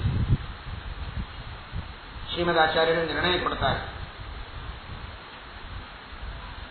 ಪ್ರವಿವೇಶ ಶಕ್ರ ದೇವ್ಯಾಶ್ಚ ಸನ್ನಿಧಿಯುತ ವ್ಯವಹಾರ ಸಿದ್ಧಿ. ಹಾಗಾದರೆ ತ್ರಿಜಟೆ ಯಾರ ಸೇವೆಯನ್ನು ಮಾಡಿದಳು? ಇಬ್ಬರ ಸೇವೆಯನ್ನು ಮಾಡಿದಂತೆ ಆಯಿತು. ಲಕ್ಷ್ಮೀದೇವಿಯ ಸನ್ನಿಧಾನವೂ ಇತ್ತು ಆ ಪ್ರತಿಕೃತಿಯಲ್ಲಿ, ಇಂದ್ರದೇವರ ಸನ್ನಿಧಾನವೂ ಇತ್ತು. ಲಕ್ಷ್ಮೀದೇವಿಯ ಸನ್ನಿಧಾನ ಇದ್ದದ್ದರಿಂದ ಲಕ್ಷ್ಮೀದೇವಿ ತನ್ನ ಗಂಡನಿಗೆ ತಂಗಿಯಾಗಿ, ಪ್ರಿಯಳಾಗಿ, ಹತ್ತಿರದವಳಾಗಿ ಹುಟ್ಟುವಂತೆ ಅನುಗ್ರಹ ಮಾಡಿದಳು. ಇಂದ್ರದೇವರ ಸೇವೆಯನ್ನು ಮಾಡಿದ್ದರಿಂದ ಇಂದ್ರದೇವರ ಅವತಾರನಾದ ಅರ್ಜುನನ ಕೈ ಹಿಡಿಯುವಂತಹ ಭಾಗ್ಯ ಆ ಸುಭದ್ರೆಗೆ ಸಿಕ್ಕಿದೆ. ಸೀತೆಯ ಪ್ರತಿಕೃತಿ ಇದು, ಇಂದ್ರನ ಪ್ರತಿಮೆಯೂ ಹೌದು, ಲಕ್ಷ್ಮೀದೇವಿಯ ಸನ್ನಿಧಾನ ಇದ್ದದ್ದೂ ಹೌದು. ಹೀಗಾಗಿ ಆ ಲಕ್ಷ್ಮೀದೇವಿಯ ಅನುಗ್ರಹವೂ ಆಗಿದೆ. ಇಂದ್ರದೇವರ ಅವತಾರನಾದ ಅರ್ಜುನನ ಕೈ ಹಿಡಿಯುವಂತಹ ಭಾಗ್ಯವೂ ಕೂಡ ಆ ಸುಭದ್ರೆಗೆ ದೊರಕಿದೆ ಎಂಬುದಾಗಿ ನಾವು ಅರ್ಥ ಮಾಡಿಕೊಳ್ಳಬೇಕು. ಆ ಸುಭದ್ರಾದೇವಿಯಲ್ಲಿ ಉಮಾದೇವಿಯ, ಪಾರ್ವತೀದೇವಿಯರ ಆವೇಶ. ನೀವು ಅನ್ಬಹುದು ಇದೇನ್ರಿ ಅಂತ. ಯಾಕೆಂದ್ರೆ ಇಂದ್ರದೇವರಿಗೆ ಗುರುಗಳು ಪಾರ್ವತೀದೇವಿಯರು, ತತ್ವೋಪದೇಶ ಮಾಡುವ ಮಹಾಗುರುಗಳು. ಪಾರ್ವತೀದೇವಿಯರು ಗುರುಗಳು, ರುದ್ರದೇವರು ಗುರುಗಳೇ, ಆ ಅರ್ಥದಲ್ಲಿ ಗುರುಪತ್ನಿ. ಸ್ವತಃ ಪಾರ್ವತೀದೇವಿಯರು ಉಪದೇಶ ಮಾಡಿದ್ದಾರೆ, ಸರ್ವಕಾರೋಪನಿಷತ್ತು ಹೇಳುತ್ತದೆ. ಹೀಗಾಗಿ ಗುರುಗಳೂ ಹೌದು, ಗುರುಗಳೂ ಆದ ಗುರುಪತ್ನಿಯೂ ಆದ ಉಮಾದೇವಿಯ ಆವೇಶ ಆ ಸುಭದ್ರೆಯಲ್ಲಿ ಇದ್ರೆ ಇಂದ್ರದೇವರ ಅವತಾರನಾದ ಅರ್ಜುನ ಮದುವೆ ಹೇಗಾದ ಅಂತ ಪ್ರಶ್ನೆ. ಅದಕ್ಕೆ ನಾವು ತಿಳಿಯಬೇಕಾದದ್ದು, ನೇರವಾಗಿ ಆ ದೇವತೆಗಳ ಸಮಾಗಮವನ್ನು ಚಿಂತನೆ ಮಾಡುವುದು ಮಹಾ ನರಕಕ್ಕೆ ಕಾರಣವಾಗಿರಬಹುದು. ಆದರೆ ಅವರ ಆವೇಶ, ಸನ್ನಿಧಾನ, ಅನುಗ್ರಹ ಇದು ಜಗತ್ತಿನೊಳಗೆ ಎಲ್ಲ ಕಡೆಗೂ ಇದೆ. ಹಾಗಾದರೆ ಯಾರೂ ಯಾರ ಸಂಘವನ್ನು ಮಾಡಬಾರದು ಅನ್ನೋ ಪ್ರಶ್ನೆ ಬಂದ್ಬಿಡ್ತದೆ. ಯಾವ ಸ್ತ್ರೀಯರಲ್ಲಿ ಲಕ್ಷ್ಮೀದೇವಿಯ ಸನ್ನಿಧಾನ ಇಲ್ಲ, ಹಾಗಾದರೆ ಯಾರೂ ಯಾವ ಸ್ತ್ರೀಯರನ್ನು ಮದುವೆ ಆಗಬಾರದು ಅಂತಾಗ್ತದೆ. ಲಕ್ಷ್ಮೀದೇವಿಯ ಸನ್ನಿಧಾನ, ಭಾರತೀ ದೇವಿಯರ ಸನ್ನಿಧಾನ, ಶಚಿ, ಶ್ಯಾಮಲ ಮೊದಲಾದ ದೇವತೆಗಳ ಅನುಗ್ರಹ, ಸನ್ನಿಧಾನ ಎಲ್ಲರೊಳಗೂ ಇದ್ದೇ ಇರ್ತದೆ. ಆ ಎಲ್ಲಾ ದೇವತಾ ಸ್ತ್ರೀಯರ ಅನುಗ್ರಹದಿಂದಲೇ ಸ್ತ್ರೀಯರು ಬದುಕುವುದು. ಕಾಠಕೋಪನಿಷತ್ತಿನಲ್ಲಿ ಆಚಾರ್ಯರು ತಿಳಿಸುವಂತೆ ಭಾಷ್ಯದಲ್ಲಿ, ಜಗತ್ತಿನಲ್ಲಿ ಯಾವುದೇ ಒಂದು ವಸ್ತುವಿನೊಳಗೆ ಸೌಂದರ್ಯ ಇದೆ, ಆಕರ್ಷಣ ಶಕ್ತಿ ಇದೆ ಅಂದರೆ ಅದು ಉಮಾದೇವಿ, ವಾರುಣಿ ಹಾಗೂ ಸೌಪರ್ಣಿ, ಗರುಡ, ಶೇಷ, ರುದ್ರರ ಮಡದಿಯರ ಸನ್ನಿಧಾನದಿಂದಲೇ ಆ ಆಕರ್ಷಣ ಶಕ್ತಿ ಬಂದಿರುತ್ತದಂತೆ. ಅವರು ಅರ್ಥಾಭಿಮಾನಿ ದೇವತೆಗಳು. ಎಲ್ಲ ಕಡೆಗೂ ಇದ್ದು ವಸ್ತುಗಳಲ್ಲಿ ಆಕರ್ಷಣ ಶಕ್ತಿಯನ್ನು ಕೊಡುವ ಆ ದೇವತೆಗಳು ಎಲ್ಲ ಕಡೆಗೂ ಇರಬೇಕು. ಆ ರೀತಿಯಲ್ಲಿ ಇಲ್ಲಿ ವಿಶೇಷವಾಗಿ ಸನ್ನಿಹಿತರಾಗಿದ್ದಾರೆ. ಹೆಚ್ಚಿನ ಸೌಂದರ್ಯವನ್ನು ನಿಯಮನ ಮಾಡುವುದಕ್ಕಾಗಿ ಅಷ್ಟೇ ಹೊರತು ಅದು ಗುರುಪತ್ನಿಯ ಸಮಾಗಮ ಮಾಡಿದಂತಹ ದೋಷ ಎಂಬುದಾಗಿ ಸರ್ವಥಾ ಚಿಂತನೆ ಮಾಡಬಾರದು ಎಂಬುದಾಗಿ ನಾವು ಶಾಸ್ತ್ರೀಯವಾದ ಹಿನ್ನೆಲೆಯನ್ನು ಇಲ್ಲಿ ಅರ್ಥ ಮಾಡಿಕೊಳ್ಳಬೇಕು. ಆ ಉಮಾದೇವಿಯರ ಅನುಗ್ರಹವೂ ಕೂಡ ಸುಭದ್ರಾದೇವಿಯ ಮೇಲೆ ವಿಶೇಷವಾಗಿದೆ ಅಂತ ಹೇಳ್ತಾರೆ. ಇಷ್ಟೆಲ್ಲ ಆಯಿತು. ಆ ಕಡೆಗೆ ಸುಭದ್ರೆಯ ಪರಿಚಯವನ್ನು ಮಾತ್ರ ಆಚಾರ್ಯರು ಹೇಳಿದರು. ಮುಂದಿನ ಕಥೆ ನಂತರದಲ್ಲಿ ತಿಳಿಸ್ತಾರೆ. ಸುಭದ್ರೆಯನ್ನು ಕೊಟ್ಟು ವಿವಾಹ ಮಾಡುತ್ತೇನೆ ಅಂತ ಬಲರಾಮದೇವರು ವಚನ ಕೊಟ್ಟರು. ಈ ಕಡೆಗೆ ಕೃಷ್ಣ ಪರಮಾತ್ಮ ತಾನು ಮಾಡಿದ್ದು ಸತ್ಯ ಅಂತ ತೋರಿಸುವುದಕ್ಕೆ ಅಕ್ರೂರನನ್ನ, ಕೃತವರ್ಮನನ್ನು, ಬಲರಾಮನನ್ನು ಎಲ್ಲರನ್ನೂ ಕರೆಸಿ ಸಭೆ ಮಾಡಿ ಸಭಾ ಮಧ್ಯದಲ್ಲಿ ಅಕ್ರೂರನಿಗೆ ಕೇಳ್ತಾನೆ, ನಿನ್ನ ಹತ್ತಿರ ಸೆಮಂತಕ ಮಣಿಯು ಉಂಟೋ ಇಲ್ಲವೋ ಅದನ್ನು ಹೇಳಿಬಿಡು ಅಂತ. ಅಕ್ರೂರ ಪರಮ ಭಗವದ್ಭಕ್ತ ಎದ್ದು ನಿಂತು ಕೈಜೋಡಿಸಿ ಹೇಳಿದ, ಹೌದು, ಶತಧನ್ವನೇ ಅಪಹಾರ ಮಾಡಿದ್ದು ನೀನು, ಅವನನ್ನು ಸಂಹಾರ ಮಾಡಿದ್ದು ಅತ್ಯಂತ ಪ್ರಾಮಾಣಿಕವಾದದ್ದು. ಅವನು ಅಪರಾಧಿಯೇ, ಅವನಿಗೆ ಶಿಕ್ಷೆಯಾಗಬೇಕಾದದ್ದು ನಿಜ. ಆದರೆ ಒತ್ತಾಯದಿಂದ ನಮ್ಮನ್ನೂ ಕರೆದುಕೊಂಡು ಹೋಗಿದ್ದಾನೆ. ಆ ಮಣಿಯನ್ನು ತಾನು ಕದ್ದು ನನ್ನ ಕೈಯಲ್ಲಿ ಹಾಕಿ ಹೋಗಿದ್ದಾನೆ. ನನ್ನ ಹತ್ರ ಇದೆ, ತೆಗೆದುಕೋ ಅಂತ ಎದುರಿಗಿಟ್ಟು ಕೃಷ್ಣಾರ್ಪಣ ಹೇಳಿ. ಎಂಥ ಭಾಗ್ಯ ನೋಡಿ, ಕೃಷ್ಣನ ಎದುರಿಗೇನೆ ಕೃಷ್ಣಾರ್ಪಣ ಹೇಳಿ ಯಾರ ಎದುರಿಗವನೋ ನಾವು ಕೃಷ್ಣಾರ್ಪಣ ಹೇಳ್ತೇವೆ. ಕೃಷ್ಣನೇ ಎದುರಿಗೆ ನಿಂತಾಗ ಆ ಮಣಿಯನ್ನು ಕೃಷ್ಣಾರ್ಪಣ ಎಂಬುದಾಗಿ ಕೃಷ್ಣನಿಗೆ ಸಮರ್ಪಣೆ ಮಾಡಿದ. ಕೃಷ್ಣ ವಿಚಾರ ಮಾಡಿದ, ಈ ಮಣಿ ಸತ್ಯಭಾಮಾದೇವಿ ನನ್ನ ತಂದೆಯ ಮನೆಯಿಂದ ಬಂದದ್ದು, ನನಗಿರಲಿ ಅಂತ ಅವಳಂತಾಳೆ. ಇಲ್ಲಿಯ ರಾಜ ಯದುಕುಲದ ರಾಜ ಉಗ್ರಸೇನ ರಾಜನಾದದ್ದರಿಂದ ನನಗೆ ಅದು ಭೂಷಣ, ನನ್ನ ಹತ್ರ ಇರಬೇಕು ಅಂತ ಅವನಂತಾನೆ. ಈ ಗೊಂದಲವೇ ಬೇಡ, ನಿನ್ನ ಹತ್ರನೇ ಇರಲಿ. ಆ ಮಣಿಯ ವೈಶಿಷ್ಟ್ಯ ಏನು? ಅದನ್ನ ಭಕ್ತಿಯಿಂದ ಪೂಜೆ ಮಾಡುವವರಿಗೆ ಬಂಗಾರವನ್ನು ಕೊಡುತ್ತದೆ, ಸಂಪತ್ತು ಸಮೃದ್ಧಿ ಐಶ್ವರ್ಯವನ್ನು ಕೊಡುತ್ತದೆ. ಅದೇನು ಸಂಪತ್ತಿ ಕೊಡುತ್ತದೆ ಅದನ್ನು ನನ್ನ ಮನೆಗೆ ಕಳಿಸ್ಬಿಡು, ಪೂಜೆ ಎಲ್ಲ ನೀನು ಮಾಡು ಅಂತ ಹೇಳಿದ ಕೃಷ್ಣ. ಶ್ರೀಕೃಷ್ಣ ಪರಮಾತ್ಮ ಎಲ್ಲರಿಂದಲೂ ಪೂಜ್ಯನಾದವನು, ನಾನೇಕೆ ಅದನ್ನು ಪೂಜೆ ಮಾಡುತ್ತಾ ಕೂಡಲಿಂದ ನಿತ್ಯದಲ್ಲಿ ಯಜ್ಞ ಮಾಡಬೇಕು, ಪೂಜೆಯನ್ನು ಮಾಡಬೇಕು ಅಂದಾಗ ಅದು ಸಂಪತ್ತನ್ನು ಕೊಡುತ್ತದೆ. ಆ ಮಣಿಯಲ್ಲಿರುವ ಅಭಿಮಾನಿ ದೇವತೆಗಳು ಸಂಪತ್ತನ್ನು ಕೊಡುತ್ತಾರೆ, ಆ ಕೆಲಸ ನೀನು ಮಾಡುವಂತ ಅಕ್ರೂರನಿಗೆ ವರ್ತಿಸಿ ತಾನು ಅತ್ಯಂತ ಪ್ರಾಮಾಣಿಕವಾಗಿ ಶತಧನ್ವನನ್ನು ಸಂಹಾರ ಮಾಡಿದ್ದು ಅಂತ ಜಗತ್ತಿನಲ್ಲಿ ಸಾಬೀತುಪಡಿಸಿ ನಮ್ಮೆಲ್ಲರಿಗೆ ಒಂದು ವಿಶ್ವಾಸವನ್ನು ಕೊಟ್ಟ. ದೇವರೇ ಅಪರಾಧ ಮಾಡದೇ ಇದ್ದವರನ್ನು ಸಂಹಾರ ಮಾಡುತ್ತಾನೆ ಅಂತಾದರೆ ಇನ್ನು ನಮ್ಮೆಲ್ಲರ ಪಾಡೇನು? ನಾವು ಹೇಗೆ ವಿಶ್ವಾಸ ಇಟ್ಟು ಬದುಕೋದು? ಯಾರೋ ಅಪರಾಧ ಮಾಡಿದಾಗ ದೇವರು ನಮಗೆ ಶಿಕ್ಷೆ ಕೊಡ್ತಾನೆ ಅಂತಾಗಿಬಿಟ್ರೆ ನಾವು ದೇವರ ಮೇಲೆ ವಿಶ್ವಾಸ ಇಡುವುದು ಹೇಗೆ ಅನ್ನುವ ಪ್ರಶ್ನೆ ಬರುತ್ತದೆ. ಅದಕ್ಕೆ ಕೃಷ್ಣ ಸಭೆಯಲ್ಲಿ ಸ್ಪಷ್ಟಪಡಿಸಿದ, ಎಂದಿಗೂ ನಿರಪರಾಧಿಗಳನ್ನು ನಾನು ಸಂಹಾರ ಮಾಡಿಲ್ಲ ಅಂತ. ಮುಂದೆ ಕೃಷ್ಣ ಪರಮಾತ್ಮ ಅರ್ಜುನನನ್ನು ಕರೆದುಕೊಂಡು ಒಂದು ಸಲ ಬೇಟೆಯಾಡುವುದಕ್ಕೆ ಹೋಗಿದ್ದಾನೆ. ಅಲ್ಲಲ್ಲಿರುವ ದುಷ್ಟ ಪಶುಗಳನ್ನು, ಹಿಂಸ್ರ ಪಶುಗಳನ್ನೆಲ್ಲ ಸಂಹಾರ ಮಾಡಿ ಪ್ರಜೆಗಳಿಗೆ ರಕ್ಷಣೆ ಮಾಡುತ್ತಾ ಹೊರಟಾಗ ಶ್ರೇಷ್ಠಳಾದಂತಹ ಒಬ್ಬ ಕನ್ಯೆ ತಪಸ್ಸು ಮಾಡುತ್ತಾ ಇದ್ದಾಳೆ, ಕೃಷ್ಣಳಾಗಿದ್ದಾಳೆ, ಧ್ಯಾನಮಗ್ನಳಾಗಿದ್ದಾಳೆ. ಶ್ರೇಷ್ಠವಾದ ರೂಪ, ಸೌಂದರ್ಯ, ಸದ್ಗುಣಗಳೆಲ್ಲ ಲಕ್ಷಣಗಳು ಮುಖದ ಮೇಲೆ ತೋರುತ್ತಾ ಇವೆ. ಕೃಷ್ಣ ಪರಮಾತ್ಮ ಹೇಳಿದ ಅರ್ಜುನನಿಗೆ, ಯಾರು ಕೇಳಿಕೊಂಡು ಬಾ. ಅರ್ಜುನ ಹೋಗಿ ಕೇಳಿದಾಗ ಅವಳು ಹೇಳಿದ್ದು, ನಾನು ಕಾಲಿಂದಿ, ಸೂರ್ಯನ ಮಗಳು, ಯಮುನೆಯ ತಂಗಿ, ಶ್ರೀಕೃಷ್ಣ ಪರಮಾತ್ಮನೇ ನನಗೆ ಪತಿಯಾಗಬೇಕು ಅಂತ ನಾನು ತಪಸ್ಸು ಮಾಡ್ತಾ ಇದ್ದೇನೆ ಅಂತ ಹೇಳಿದಾಗ, ಈ ತಪಸ್ಸಿಗೆ ವರ ಕೊಡುವುದಕ್ಕೆ ಇನ್ಯಾರೋ ಬರಲಿಲ್ಲ. ಯಾರು ಮದುವೆಯಾಗಬೇಕು ಅಂತ ಅಪೇಕ್ಷೆ ಪಟ್ಟಿದ್ಲೋ ಅಂತಹ ವರ ಕೊಡ್ಲಿಕ್ಕೆ ಬಂದಿದ್ದಾನೆ ಕೃಷ್ಣ. ಕೃಷ್ಣನೇ ಮದುವೆಯಾಗಬೇಕು ಅಂತ ಅವಳಿಗೆ ಅಪೇಕ್ಷೆ ಇತ್ತು, ಅವನೇ ವರನಾಗಿ ದೊರಕಬೇಕು ಅಂತ ಅಪೇಕ್ಷೆ ಇತ್ತು. ಯಾರು ವರ ಆಗಬೇಕಾಗಿದೆ ಅವನೇ ವರ ಕೊಟ್ಟಿದ್ದಾನೆ, ಮದುವೆ ಮಾಡಿಕೊಂಡಿದ್ದಾನೆ. ಕೃಷ್ಣ ಪರಮಾತ್ಮ ಕಾಲಿಂದಿಯನ್ನ ಮದುವೆ ಮಾಡಿಕೊಂಡು ಅವಳಿಗೆ ಅನುಗ್ರಹ ಮಾಡಿ ಅವಳ ತಪಸ್ಸಿಗೆ ಫಲವನ್ನು ಕೊಟ್ಟಿದ್ದಾನೆ. ಸೂರ್ಯನ ಮಗಳಾದ ಯಮುನೆಯ ತಂಗಿಯಾದಂತಹ ಆ ಕಾಲಿಂದಿಯನ್ನು ಪರಮಾತ್ಮ ತನ್ನ ಪತ್ನಿಯನ್ನಾಗಿ ಸ್ವೀಕಾರ ಮಾಡಿದ್ದಾನೆ. ಇವರೆಲ್ಲ ಷಣ್ಮಹಿಷಿಯರು, ಅನಾದಿ ಕಾಲದಿಂದಲೂ ಭಗವಂತನ ಪತ್ನಿಯರೇ. ಲಕ್ಷ್ಮೀದೇವಿಯ ಆದೇಶ ಇದೆ, ಸನ್ನಿಧಾನ ಇದೆ. ಲಕ್ಷ್ಮೀದೇವಿಗೆ ಸಮರಲ್ಲ, ಆದರೆ ಲಕ್ಷ್ಮೀದೇವಿಯ ಸನ್ನಿಧಾನ ಇದ್ದುದರಿಂದ ಅನಾದಿ ಕಾಲದಿಂದಲೂ ಭಗವಂತನನ್ನ ಬಿಟ್ಟು ಬೇರೆಯವರ ಕೈಯನ್ನು ಹಿಡಿದವರಲ್ಲ. ಅಂಥವರ ಪೈಕಿ ಒಬ್ಬಳು ಕಾಲಿಂದಿ, ಸೂರ್ಯನ ಮಗಳು. ಪರಮಾತ್ಮ ಅವಳನ್ನು ಮದುವೆಯಾಗಿದ್ದಾನೆ. ಎರಡನೆಯದಾಗಿ ಅವಂತಿ ದೇಶದ ರಾಜನ ಮಗಳು ಮಿತ್ರವಿಂದ, ಶ್ರೀಕೃಷ್ಣ ಪರಮಾತ್ಮನ ಸೋದರತ್ತೆಯ ಮಗಳು ಹೌದು. ಅವಂತಿ ದೇಶ ರಾಜನ ಮಗಳು. ಆ ಮಿತ್ರವಿಂದೆಯನ್ನು ಪರಮಾತ್ಮ ಸ್ವಯಂವರದಲ್ಲಿ ಪಡೆಯುವುದಕ್ಕೆ ಅಂತ ಹೋಗ್ತಾನೆ. ಎಲ್ಲರನ್ನೂ ಪರಿತ್ಯಾಗ ಮಾಡಿ ಮಿತ್ರವಿಂದೆ ಕೃಷ್ಣ ಪರಮಾತ್ಮನ ಕೊರಳಿಗೆ ಮಾಲೆಯನ್ನು ಹಾಕ್ತಾಳೆ. ಅವನ ಅಣ್ಣ ತಮ್ಮಂದಿರು ವಿಂದ ಅನುವಿಂದರು ಕೃಷ್ಣ ಪರಮಾತ್ಮನ ಜೊತೆಗೆ ವಿರೋಧ ಮಾಡುತ್ತಾರೆ, ನಿಷೇಧ ಮಾಡುತ್ತಾರೆ.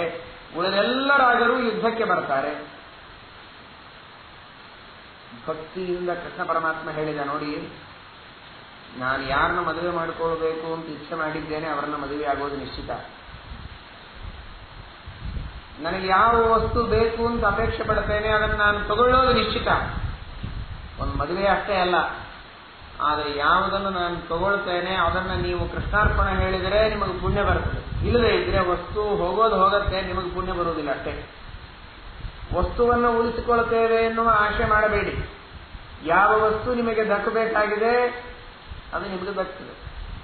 ಯಾವುದು ನಿಮ್ಮದಲ್ಲ ಅದು ನಿಮಗೆ ದಕ್ಕುವುದೇ ಇಲ್ಲ.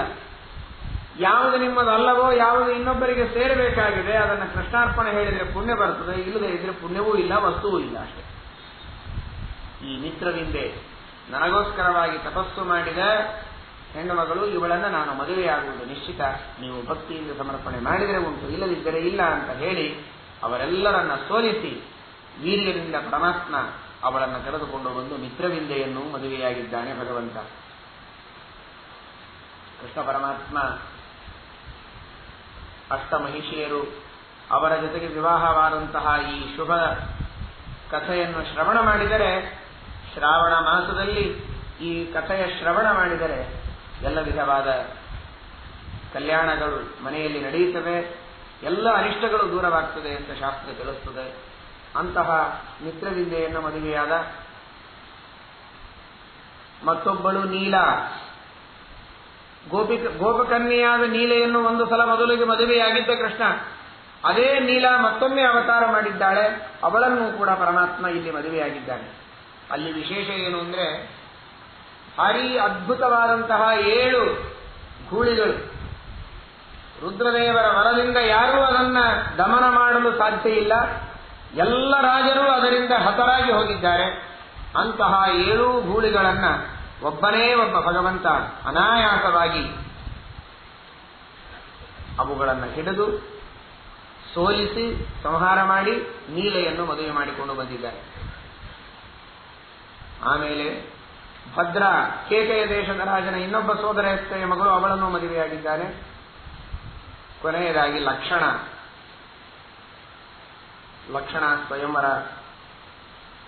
ಸ್ವಯಂವರ ದ್ರೌಪದಿ ಸ್ವಯಂವರಕ್ಕಿಂತಲೂ ಬಹಳ ಕಠಿಣವಾದ ಸ್ವಯಂವರ. ಕೃಷ್ಣ ಪರಮಾತ್ಮನ ದೃಷ್ಟಿಯಲ್ಲಿ ಅಸಾಧ್ಯ ಅಲ್ಲ, ರಾಜರ ದೃಷ್ಟಿಯಲ್ಲಿ ಬಹಳ ಅಸಾಧ್ಯವಾದದ್ದು.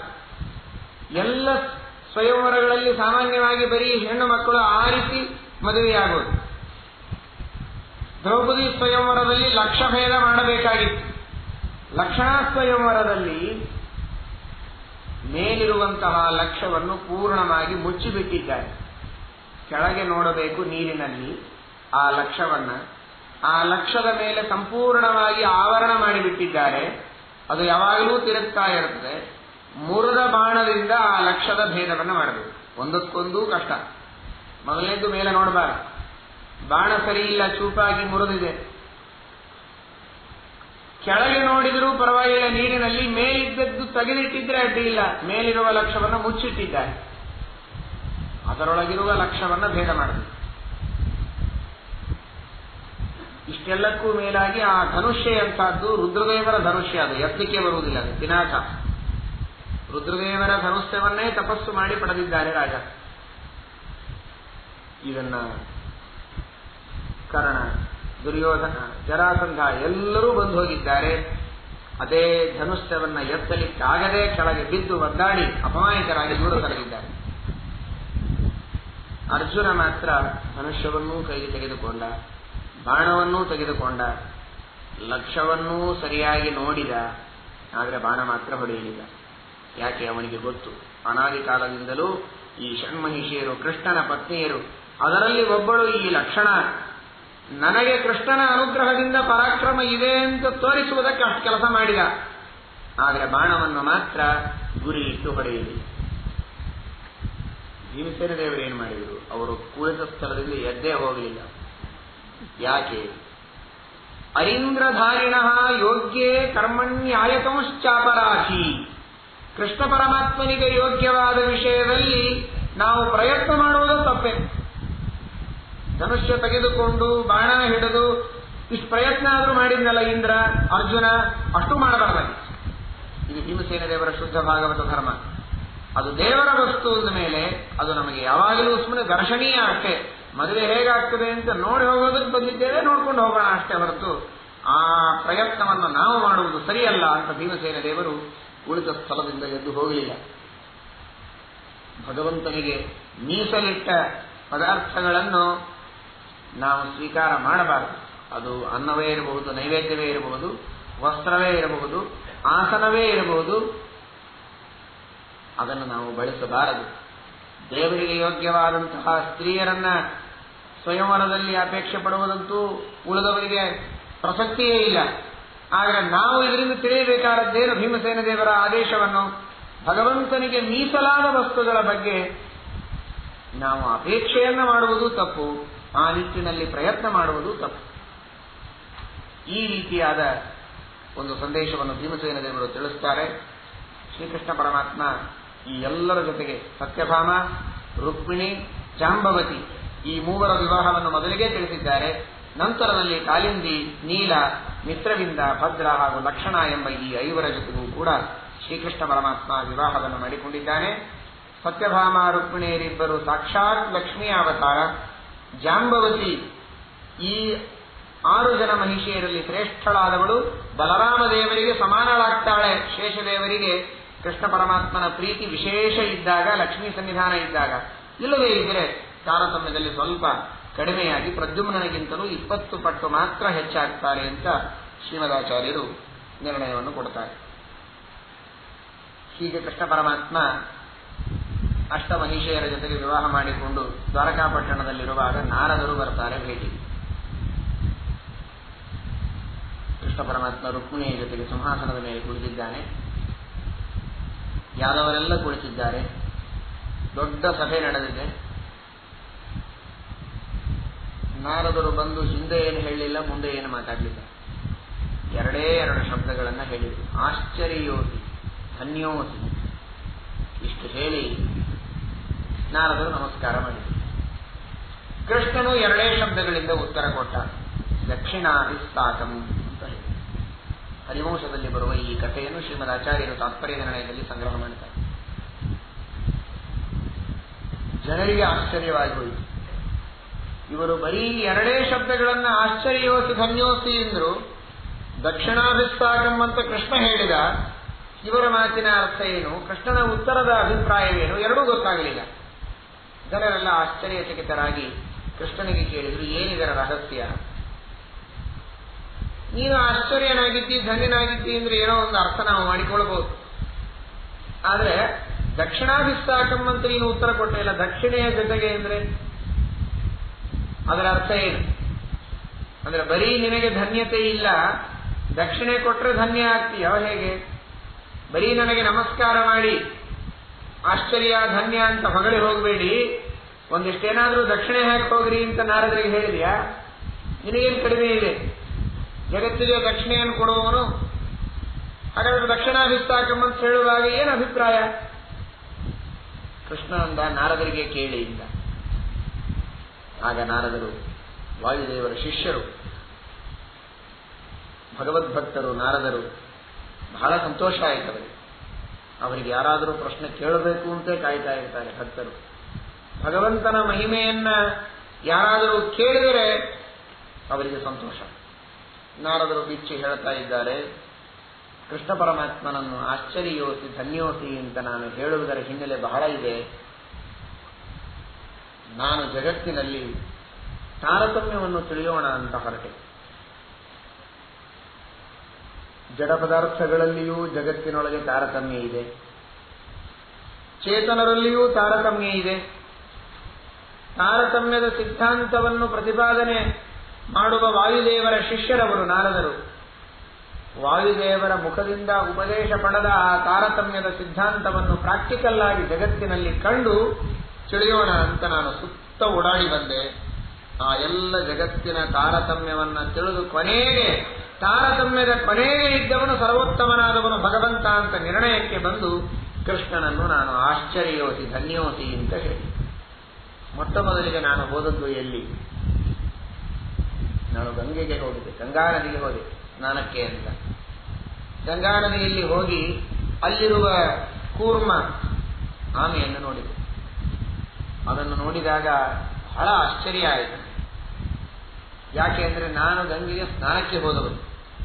ಆ ಗಂಗಾ ನದಿಯಲ್ಲಿ ಸ್ನಾನ ಮಾಡಬೇಕು, ವಿಷ್ಣು ಪಾದೋದಕ ಅದರ ಪ್ರೋಕ್ಷಣ ಮಾಡಿಕೊಂಡು ನಾನು ಪವಿತ್ರನಾಗಬೇಕು ಅಂತ ಹೋದವನು. ಅಂತಹ ಗಂಗೆಯಲ್ಲಿ ಯಾವಾಗಲೂ ಇರ್ತದಲ್ಲ ಇದು ಕೂರ್ಮ, ಅಲ್ಲಿಯೇ ಓಡಾಡ್ತಾ ಇರ್ತದೆ. ಅಂದ ಮೇಲೆ ಎಷ್ಟು ದೊಡ್ಡ ಭಾಗ್ಯವಂತ ಅದು. ಅದನ್ನು ನೋಡಿ ನನಗೆ ಅನಿಸ್ತು, ಏನು ಪವಿತ್ರವಾಗಿದೆ ಈ ದೇಹ, ಆನೆಯ ದೇಹ. ಯಾವಾಗಲೂ ಗಂಗೆಯ ನೀರಿನಿಂದಲೇನೆ ಒದ್ದೆಯಾಗಿ ಗಂಗೆಯಲ್ಲೇನೆ ಮುಳುಗಿ ಅಲ್ಲಿಯೇ ಓಡಾಡ್ತಾ ಅದೇ ನೀರು ಕುಡಿದು ಅಲ್ಲಿಯೇ ಜೀವನ ಮಾಡ್ತದಲ್ಲ, ಆಶ್ಚರ್ಯೋಸಿ ಧನ್ಯೋಸಿ ಅಂತ ಆ ಕೂರ್ಮವನ್ನು ಉದ್ದೇಶಿಸಿ ನಾರದರು ಹೇಳಿದರಂತೆ. ಎಷ್ಟು ಆಶ್ಚರ್ಯ, ಏನು ಧನ್ಯ ನೀನು, ನಿನ್ನ ಭಾಗ್ಯ ಯಾರಿಗಿದೆ ಅಂತ. ಆ ಕೂರ್ಮ ಹೇಳಿದಂತೆ, ನಾನು ಆಶ್ಚರ್ಯ ಏನಲ್ಲ, ನನಗಿಂತಲೂ ಆಶ್ಚರ್ಯ ಈ ಗಂಗೆ, ಗಂಗಾ ನದಿ. ಅದರಲ್ಲಿ ಇದ್ದದ್ದಕ್ಕೆ ನನ್ನನ್ನು ಆಶ್ಚರ್ಯ ಅಂತೀರಲ್ಲ ನಾರದರೆ, ಅದರಲ್ಲಿ ಇದ್ದದ್ದಕ್ಕೆ ನಾನು ಆಶ್ಚರ್ಯ ಧನ್ಯ ಆಗಬೇಕಾದರೆ ನನಗಿಂತಲೂ ಆ ಗಂಗೆ ಎಷ್ಟು ಪವಿತ್ರಳು, ಎಷ್ಟು ಆಶ್ಚರ್ಯ, ಎಷ್ಟು ಧನ್ಯಳು. ಜಗತ್ತಿನಲ್ಲಿ ಬರುವ ಕೋಟಿ ಕೋಟಿ ಜನರ ಪಾಪಗಳನ್ನು ಕಳೆದು ಹಾಕ್ತಾಳೆ ತನ್ನ ಸ್ನಾನ ಮಾಡೋ ಮಾತ್ರದಿಂದ. ಸ್ನಾನನೂ ಮಾಡುವುದು ಬೇಕಾಗಿಲ್ಲ, ದರ್ಶನ ಮಾಡೋದರಿಂದಲೇನೆ ಪಾಪಗಳನ್ನು ಕಳೆದು ಹಾಕ್ತಾಳೆ. ಒಬ್ಬರು ಸ್ನಾನನೇ ಮಾಡಲಿಲ್ವಂತೆ ಗಂಗಾ ನದಿಗೆ ಹೋಗಿ. ಯಾಕೆ ಸ್ನಾನ ಮಾಡುವುದಿಲ್ಲ ಆಚಾರ್ಯರೇ ಅಂತ ಕೇಳಿದರೆ, ಅಂಬತ್ವ ದರ್ಶನಾನ್ ಮುಕ್ತಿ ನಜಾನೆ ಸ್ನಾನಜಂ ಫಲಂ. ಸ್ನಾನ ಮಾಡಿ ಏನ್ ಮಾಡಬೇಕು ಅಂತ ಕೇಳಿದ್ರು. ಅಲ್ರಿ ಪುಣ್ಯ ಬರ್ತದೆ, ಸ್ನಾನ ಮಾಡಿ ಪುಣ್ಯ ಬರ್ತದೆ, ಪುಣ್ಯ ಬಂದು ಮುಂದೆ ಏನ್ ಮಾಡುದು, ಅದಕ್ಕೇನು ಫಲನೇ ಇಲ್ವಲ್ಲ ಅಂತ ಅವರ ವಾದ. ಯಾಕೆ? ನೋಡೋದ್ರಿಂದಲೇ ನನಗೆ ಮೋಕ್ಷ ಸಿಕ್ಕೋಗಿದೆ, ಮೋಕ್ಷಕ್ಕಿಂತ ಮೇಲೆ ಇನ್ನೇನಿಲ್ವೇ ಇಲ್ಲ, ಲಾಸ್ಟ್ ಏನು ಮೋಕ್ಷಕ್ಕೆ ಹೋಗುವ. ಅದನ್ನು ನೋಡೋದರಿಂದಲೇ ನನಗೆ ಮೋಕ್ಷ ಸಿಕ್ಕ ಮೇಲೆ ಇದು ಸ್ನಾನ ಮಾಡಿ ನಾನು ಪಡೆಯೋದೇನಿದೆ ಹೇಳುವುದರ ಅಭಿಪ್ರಾಯ. ಭಕ್ತಿಯಿಂದ ಗಂಗೆಯಲ್ಲಿ ಸ್ನಾನ ಮಾಡಿದರೆ ಎಲ್ಲ ಪಾಪಗಳನ್ನು ಕಳೆದು ಹಾಕ್ತಾಳೆ, ನೋಡಿದರ ಪಾಪ ಕಳೀತಾಳೆ. 100 ಕೋಟಿ 100 ಯೋಜನ ದೂರ ಇದ್ದಂತಹ ವ್ಯಕ್ತಿಗಳು ಬರೀ ಬಾಯಿಯಿಂದ ಗಂಗಾ ಅಂತ ಸ್ಮರಣೆ ಮಾಡಿದರೆ ಸಾಕು, ನಾಮೋಚ್ಚಾರಣೆ ಮಾಡಿದರೆ ಸಾಕು, ಪಾಪವನ್ನು ಕಳೆದು ಹಾಕ್ತಾಳೆ. ಅಂತಹ ಗಂಗೆ ಎಷ್ಟಾಶ್ಚರ್ಯ ಅದು. ಯಾವುದಾದರೂ ಈ ತರಹದ ಪಾಪವನ್ನ ಕಳೆದಂತೆ ನಮ್ಮ ಪಾಪಗಳೆಂಬ ರೋಗಗಳಿಗೆ ಗಂಗೆ ಒಂದು ಔಷಧಿ. ಆದರೆ ಹೊರಗಿನ ಔಷಧಿಗಳು ಇಂಥದ್ದು ಎಲ್ಲಿಯಾದರೂ ಉಂಟೆ? ಬರೀ ಔಷಧಿಯ ಹೆಸರು ಹೇಳಿದರೆ ರೋಗ ಹೋಗುವಂತಹ ಔಷಧಿ ಇದೆಯೇ? ದೂರದಿಂದ ಔಷಧಿಯನ್ನು ನೋಡಿದರೆ ಹಾಗಾದರೆ ಏನು? ಯಾವ ಔಷಧಿಯ ಅಂಗಡಿಗಳು ಕೂಡ ನಡೆಯುವುದೇ ಇಲ್ಲ. ಒಂದು 4-8 ಔಷಧಿಗಳನ್ನು ಇಟ್ಟುಕೊಂಡು ದಿವಸ ನೋಡ್ತಾ ಇದ್ರೆ ಸಾಕು, ಯಾವ ರೋಗಗಳು ಬರಬಾರದು. ಔಷಧಿಗಳನ್ನು ನೋಡಿದ ಮಾತ್ರಕ್ಕೆ ನಮ್ಮ ರೋಗಗಳು ಹೋಗುವುದಿಲ್ಲ, ಹೆಸರು ಹೇಳಿದರೆ ನಮ್ಮ ರೋಗಗಳು ಹೋಗುವುದಿಲ್ಲ. ಹಾಗಿದ್ರೆ ಯಾವ ವೈದ್ಯರು ಬದುಕಲಿಕ್ಕೆ ಸಾಧ್ಯ ಇಲ್ಲ. ಆದರೆ ಗಂಗೆಯನ್ನು ನೋಡಿದರೆ, ಗಂಗೆಯ ಹೆಸರನ್ನು ಹೇಳಿದರೆ ನಮ್ಮ ಪಾಪಗಳು ಮಾತ್ರ ಎಲ್ಲವೂ ಪರಿಹಾರವಾಗ್ತದೆ ಅಂತಂದ್ರೆ ಇದೆಷ್ಟು ಆಶ್ಚರ್ಯಕರವಾದ ಔಷಧಿ ಇದು ಲೋಕದಲ್ಲಿ ಅಂತ ಕೂರ್ಮ ಗಂಗೆಯ ಗುರುತನ್ನು ಹೇಳಿತು. ಇಲ್ಲಿ ಕೂರ್ಮ ಅಂದ್ರೆ ಜಡವಾದ ಆ ಕೂರ್ಮದ ದೇಹ, ಆ ದೇಹಕ್ಕಿಂತಲೂ ಗಂಗೆಯ ಪವಿತ್ರವಾದ ನೀರು, ಭಗವಂತನ ಪಾದದ ಸಂಪರ್ಕ ಇರುವ ನೀರು ಇದು ಬಹಳ ಶ್ರೇಷ್ಠ ಅಂತೂ ಒಂದು ಅರ್ಥವಾದರೆ, ಅಭಿಮಾನಿ ದೇವತೆಗಳನ್ನು ವಿವಕ್ಷೆ ಮಾಡಿದಾಗ ಆ ಕೂರ್ಮ ಇದು ಎದರ ಪ್ರತೀಕ ಅಂದರೆ ನಮ್ಮೆಲ್ಲರ ಕರ್ಮಗಳಿಗೆ ಅಭಿಮಾನಿಯಾದ ದೇವತೆ ಪುಷ್ಕರ ಎಂಬ ದೇವತೆ. ಆ ಪುಷ್ಕರ ಎಂಬ ದೇವತೆಗೆ ಮೊಟ್ಟ ಮೊದಲಿಗೆ ಹೋಗಿ ನೀನು ಎಲ್ಲರಿಗಿಂತಲೂ ಉತ್ತಮ ಅಂತ ನಾರದರು ಹೇಳಿದರು. ದೇವತೆಗಳಲ್ಲಿ ಎಲ್ಲರಿಗಿಂತಲೂ ಚಿಕ್ಕ ದೇವತೆ ಅಂದ್ರೆ ಪುಷ್ಕರ. ಕರ್ಮ ಪ್ರತ್ಯವರಂ ಯತಃ. ಎಲ್ಲ ದೇವತೆಗಳಲ್ಲಿ ಅತೀ ಸಣ್ಣ ದೇವತೆ, ಚಿಕ್ಕ ದೇವತೆ, ಅವನು ಕರ್ಮಾಭಿಮಾನಿಯಾದ ಪುಷ್ಕರ. ಅಂದರೆ ನಾರದರು ಇದರಿಂದ ನಮಗೇನು ತಿಳಿಸಿಕೊಟ್ರು ಅಂದ್ರೆ, ಬೇಕಾದಷ್ಟು ದೇವತೆಗಳಿದ್ದಾರೆ, ಇವರು ಭೇಟಿಯಾದದ್ದು 4-6 ಜನರನ್ನು ಮಾತ್ರ. ಆದರೆ ಮೊದಲನೇದವರನ್ನ ಭೇಟಿಯಾದರವರು ಅತೀ ಚಿಕ್ಕ ದೇವತೆ ಅಂದರೆ ಕೂರ್ಮ. ಜಗತ್ತಿನೊಳಗಿನ ಎಲ್ಲಾ ಮಾನವರಿಗಿಂತಲೂ ಎಲ್ಲಾ ಚಕ್ರವರ್ತಿಗಳಿಗಿಂತಲೂ ಉತ್ತಮನಾದಂತಹ ಒಬ್ಬ ದೇವತೆ. ಆದರೆ ದೇವತೆಗಳಲ್ಲಿ ಅತೀ ಸಣ್ಣ ದೇವತೆ ಅವನು ಪುಷ್ಕರ. ಸತ್ತತ್ವರತ್ನಮಾಲಾ ಎಂಬ ಗ್ರಂಥದಲ್ಲಿ ತಾಮ್ರಪ್ರಣಿ ಆಚಾರ್ಯರು ಹೇಳುತ್ತಾರೆ, ಒಬ್ಬ ಪುಷ್ಕರ ಎಂಬ ದೇವತೆ, ಅತೀ ಸಣ್ಣ ದೇವತೆ, ಅವನು ಮಾಡುವ ಕೆಲಸ ಎಷ್ಟಿದೆ ಜಗತ್ತಿನಲ್ಲಿ ಅಂತ ತಿಳಿದುಕೊಳ್ಳೋದಕ್ಕೆ ಒಬ್ಬ ಮನುಷ್ಯನ ಆಯುಷ್ಯ ಸಾಕಾಗೋದಿಲ್ಲ ಅಂತ. ಒಬ್ಬ ಮನುಷ್ಯನ ಇಡೀ ಆಯುಷ್ಯ ಒಬ್ಬ ಪುಷ್ಕರ ಎಂಬ ದೇವತೆ ಮಾಡೋದೇನಿದೆ ಅದನ್ನು ಮಾಡ್ಲಿಕ್ಕೆಲ್ಲ, ಅದನ್ನು ತಿಳ್ಕೊಳ್ಳೋದಕ್ಕೆ ಸಾಕಾಗೋದಿಲ್ಲ. ಇನ್ನು ದೇವಾದಿ ದೇವತೆಗಳ ವಿಚಾರ ದೂರ ಉಂಟು. ಹೀಗಾಗಿ ಜಗತ್ತು ಇವತ್ತು ನಾನು ಮಾತಾಡ್ತಾ ಇದ್ದಾನಲ್ಲ, ಇದೊಂದು ಕರ್ಮ, ಕೈ ಮಾಡ್ತಾ ಇದ್ದೇವೆ, ಇದೊಂದು ಕೆಲಸ. ಕೈ ಮಾಡುವುದು, ಕಾಲು ಮಾಡುವುದು, ಓಡಾಡೋದು, ಅಳಗಾಡೋದು, ತಿರುಗಾಡೋದು, ಏನೇನು ಕ್ರಿಯೆ ಜಗತ್ತಿನಲ್ಲಿ ನಡೆಯುತ್ತೆ, ಕ್ರಿಯೆ ಆಕ್ಷನ್ ಅಂತ ಎಲ್ಲಿ ಎಲ್ಲಿ ನಡೀತದೆ ಆ ಎಲ್ಲ ಕ್ರಿಯೆಗಳು ಕೂಡ ಈ ಪುಷ್ಕರನ ಕಂಟ್ರೋಲ್ ಅಲ್ಲಿ ನಡೆಯುತ್ತೆ. ಆ ಜವಾಬ್ದಾರಿಯನ್ನು ದೇವರು ಪುಷ್ಕರನಿಗೆ ಕೊಟ್ಟಿದ್ದಾನೆ. ಇದೇನು ಆಶ್ಚರ್ಯ ಅಲ್ಲೇನು? ನಾರದರೊಳಗೆ ಏನು ತಪ್ಪಿದೆ ಹೇಳಿ? ಜಗತ್ತಿನ ಮೂಲೆ ಮೂಲೆಗಳಲ್ಲಿ ಒಂದು ಹೊಳ ಇರಬಹುದು, ಮಾನವ ಇರಬಹುದು, ತಿಮಿಂಗಿಲ ಇರಬಹುದು, ಜಲಚರ, ಭೂಚರ, ಕ್ಷೇತ್ರ, ಯಾವುದೇ ಪ್ರಾಣಿಯಲ್ಲಿ ಯಾವುದೇ ಒಂದು ಆಕ್ಷನ್ ನಡೆದರೆ, ಕ್ರಿಯೆ ನಡೆದರೆ, ಆ ಕ್ರಿಯೆಯನ್ನು ಮಾಡಿಸುವವನು, ಅದಕ್ಕೆ ಪ್ರೇರಕನು ಪುಷ್ಕರ ಎಂಬ ದೇವರು. ಎಷ್ಟಾಶ್ಚರ್ಯ! ನಿಮ್ಮ ಮಕ್ಕಳ ಕಡೆಯಿಂದ ಒಂದು ಹೋಮ್ವರ್ಕ್ ಮಾಡಿಸೋದು ನಿಮಗೆ ಆಗುವುದಿಲ್ಲ. ಹೆಂಡತಿಯಿಂದ ಅಡಿಗೆ ಮಾಡಿಸಿಕೊಂಡು ಏನ್ ಬೇಕೋ ಅದನ್ನು ಊಟ ಮಾಡ್ಲಿಕ್ಕೆ ಆಗೋದಿಲ್ಲ. ಅವಳು ಏನ್ ಮಾಡಿದ್ದಾಳೆ ಅಂತ ನೋಡಿ, ಇದೇ ನನಗೆ ಬಹಳ ಸೇರಿಸಿತ್ತು, ನೀನು ಮಾಡಿದ್ದು ಒಳ್ಳೇದಾಯ್ತು ಅಂತ ಹೇಳಿ ತನ್ನ ಮರ್ಯಾದೆ ಉಳಿಸಿಕೋಬೇಕೇ ಹೊರತು ತನಗೇನ್ ಬೇಕೋ ಅದನ್ನೇ ಹೇಳಿ ಮಾಡಿಸಿಕೊಳ್ಳೋ ಪರಿಸ್ಥಿತಿ ಇವನಿಗಿಲ್ಲ. ಬೆಂಗಳೂರೊಳಗೆ ಆಟೋದವರು ಹೇಗಿರ್ತಾರೆ ಅಂತ ಹೇಳ್ತಾರೆ. ಇವ್ರಿಗೆ ಎಲ್ಲಿ ಬೇಕೋ ಅಲ್ಲಿ ಹೋಗೋದಿಲ್ಲ, ಬರೋದಿಲ್ಲ. ಅವ್ರು ಎಲ್ಲಿ ಹೋಗ್ತಾರ ಅಲ್ಲಿ ಇವ್ರು ಹೋಗ್ಬೇಕಷ್ಟೇ, ದುಡ್ಡು ಕೊಟ್ಟು.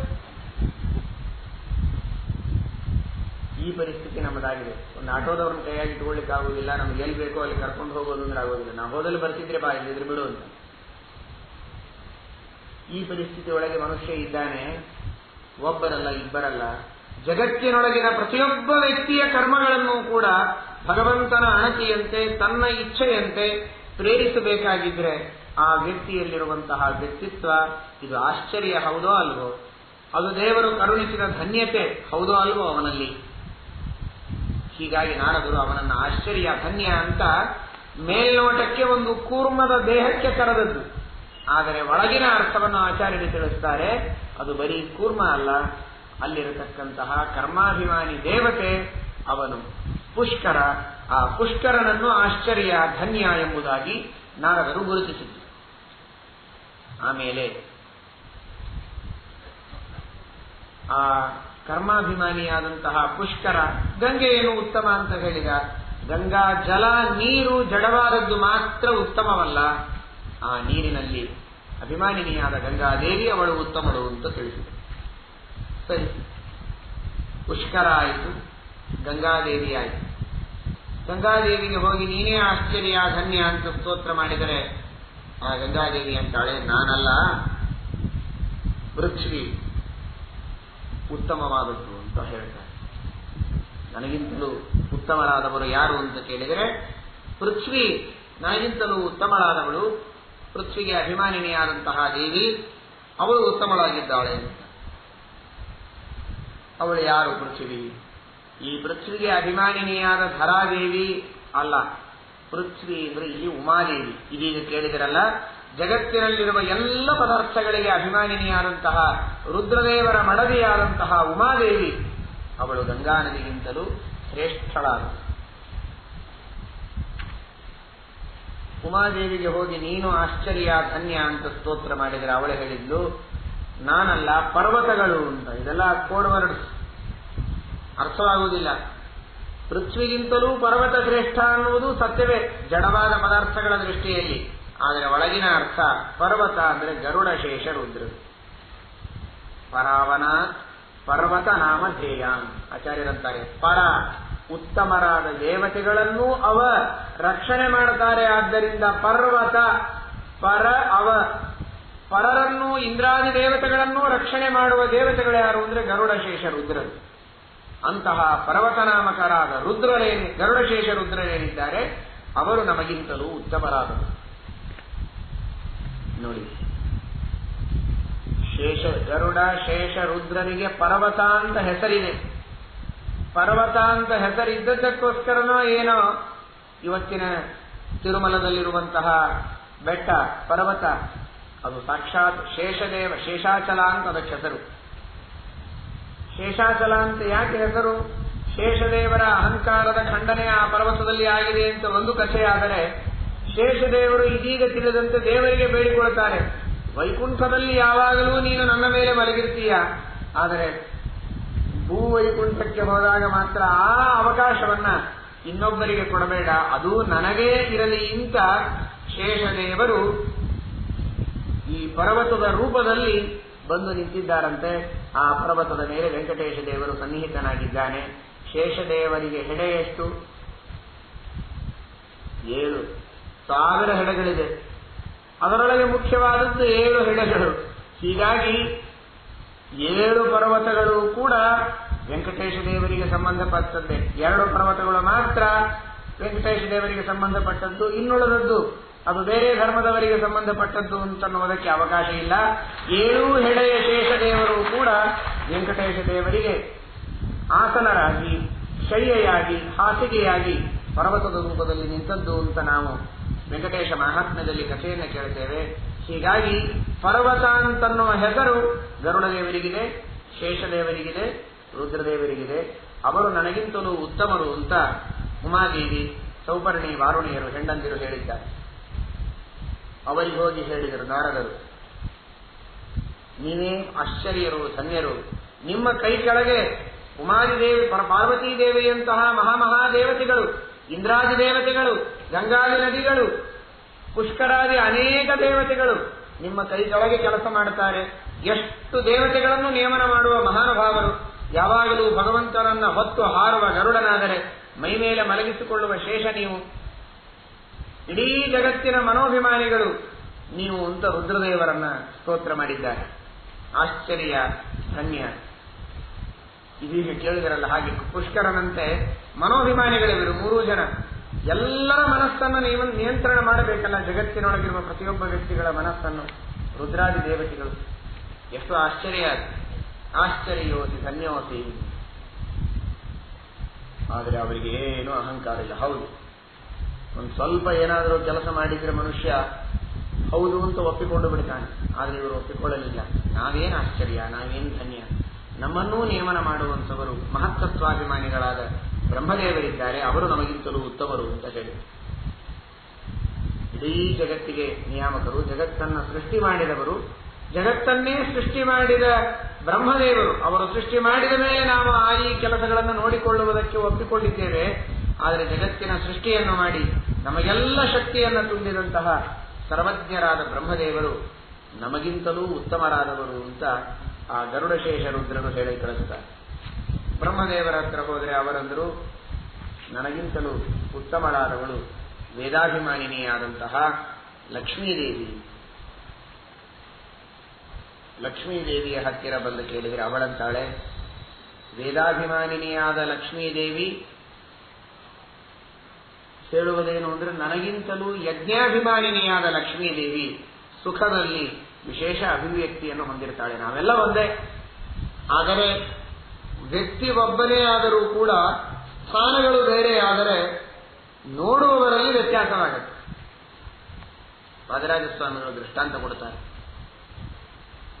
ಒಬ್ಬನೇ ವ್ಯಕ್ತಿ, ರಾಜಕುಮಾರ, ಸಣ್ಣ ಕೂಸು, ಕುರಿ ಮೇಲೆ ಅವನನ್ನು ಕೂಡಿಸಿದರೆ,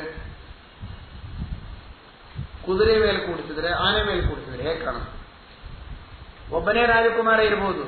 ಕುರಿ ಮೇಲೆ ಕೂತಾಗ ಬೇರೆನೆ, ಕುದುರೆ ಮೇಲೆ ಕೂತಾಗ ಬೇರೆನೆ, ಆನೆ ಮೇಲೆ ಕೂತಾಗ ಅವನನ್ನು ಜನ ಗೌರವದಿಂದ ನೋಡುವ ರೀತಿಯೇ ಬೇರೆ. ವ್ಯಕ್ತಿಯಲ್ಲಿ ವ್ಯತ್ಯಾಸವಿಲ್ಲದೆ ಇದ್ದರೂ ಅಧಿಷ್ಠಾನದಲ್ಲಿ ವ್ಯತ್ಯಾಸ. ಅದರಂತೆ ಲಕ್ಷ್ಮೀದೇವಿ ತಾರತಮ್ಯವಿಲ್ಲ. ಆದರೆ ಅದೇ ಲಕ್ಷ್ಮೀದೇವಿ ವೇದಗಳಿಗೆ ಅಭಿಮಾನಿನಿಯಾಗಿದ್ದಾಗ ಸ್ವಲ್ಪ ಕಡಿಮೆ.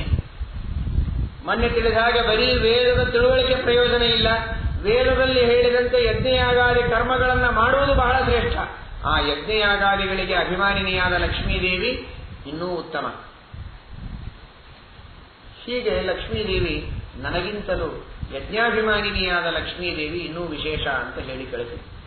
ಇಷ್ಟು ಕೇಳಿಕೊಂಡು ನಾರದರು ಕೃಷ್ಣನ ಹತ್ತಿರ ಬಂದು ಹೇಳ್ತಾರೆ, ಆಶ್ಚರ್ಯೋಸಿ ಧನ್ಯೋಸಿ.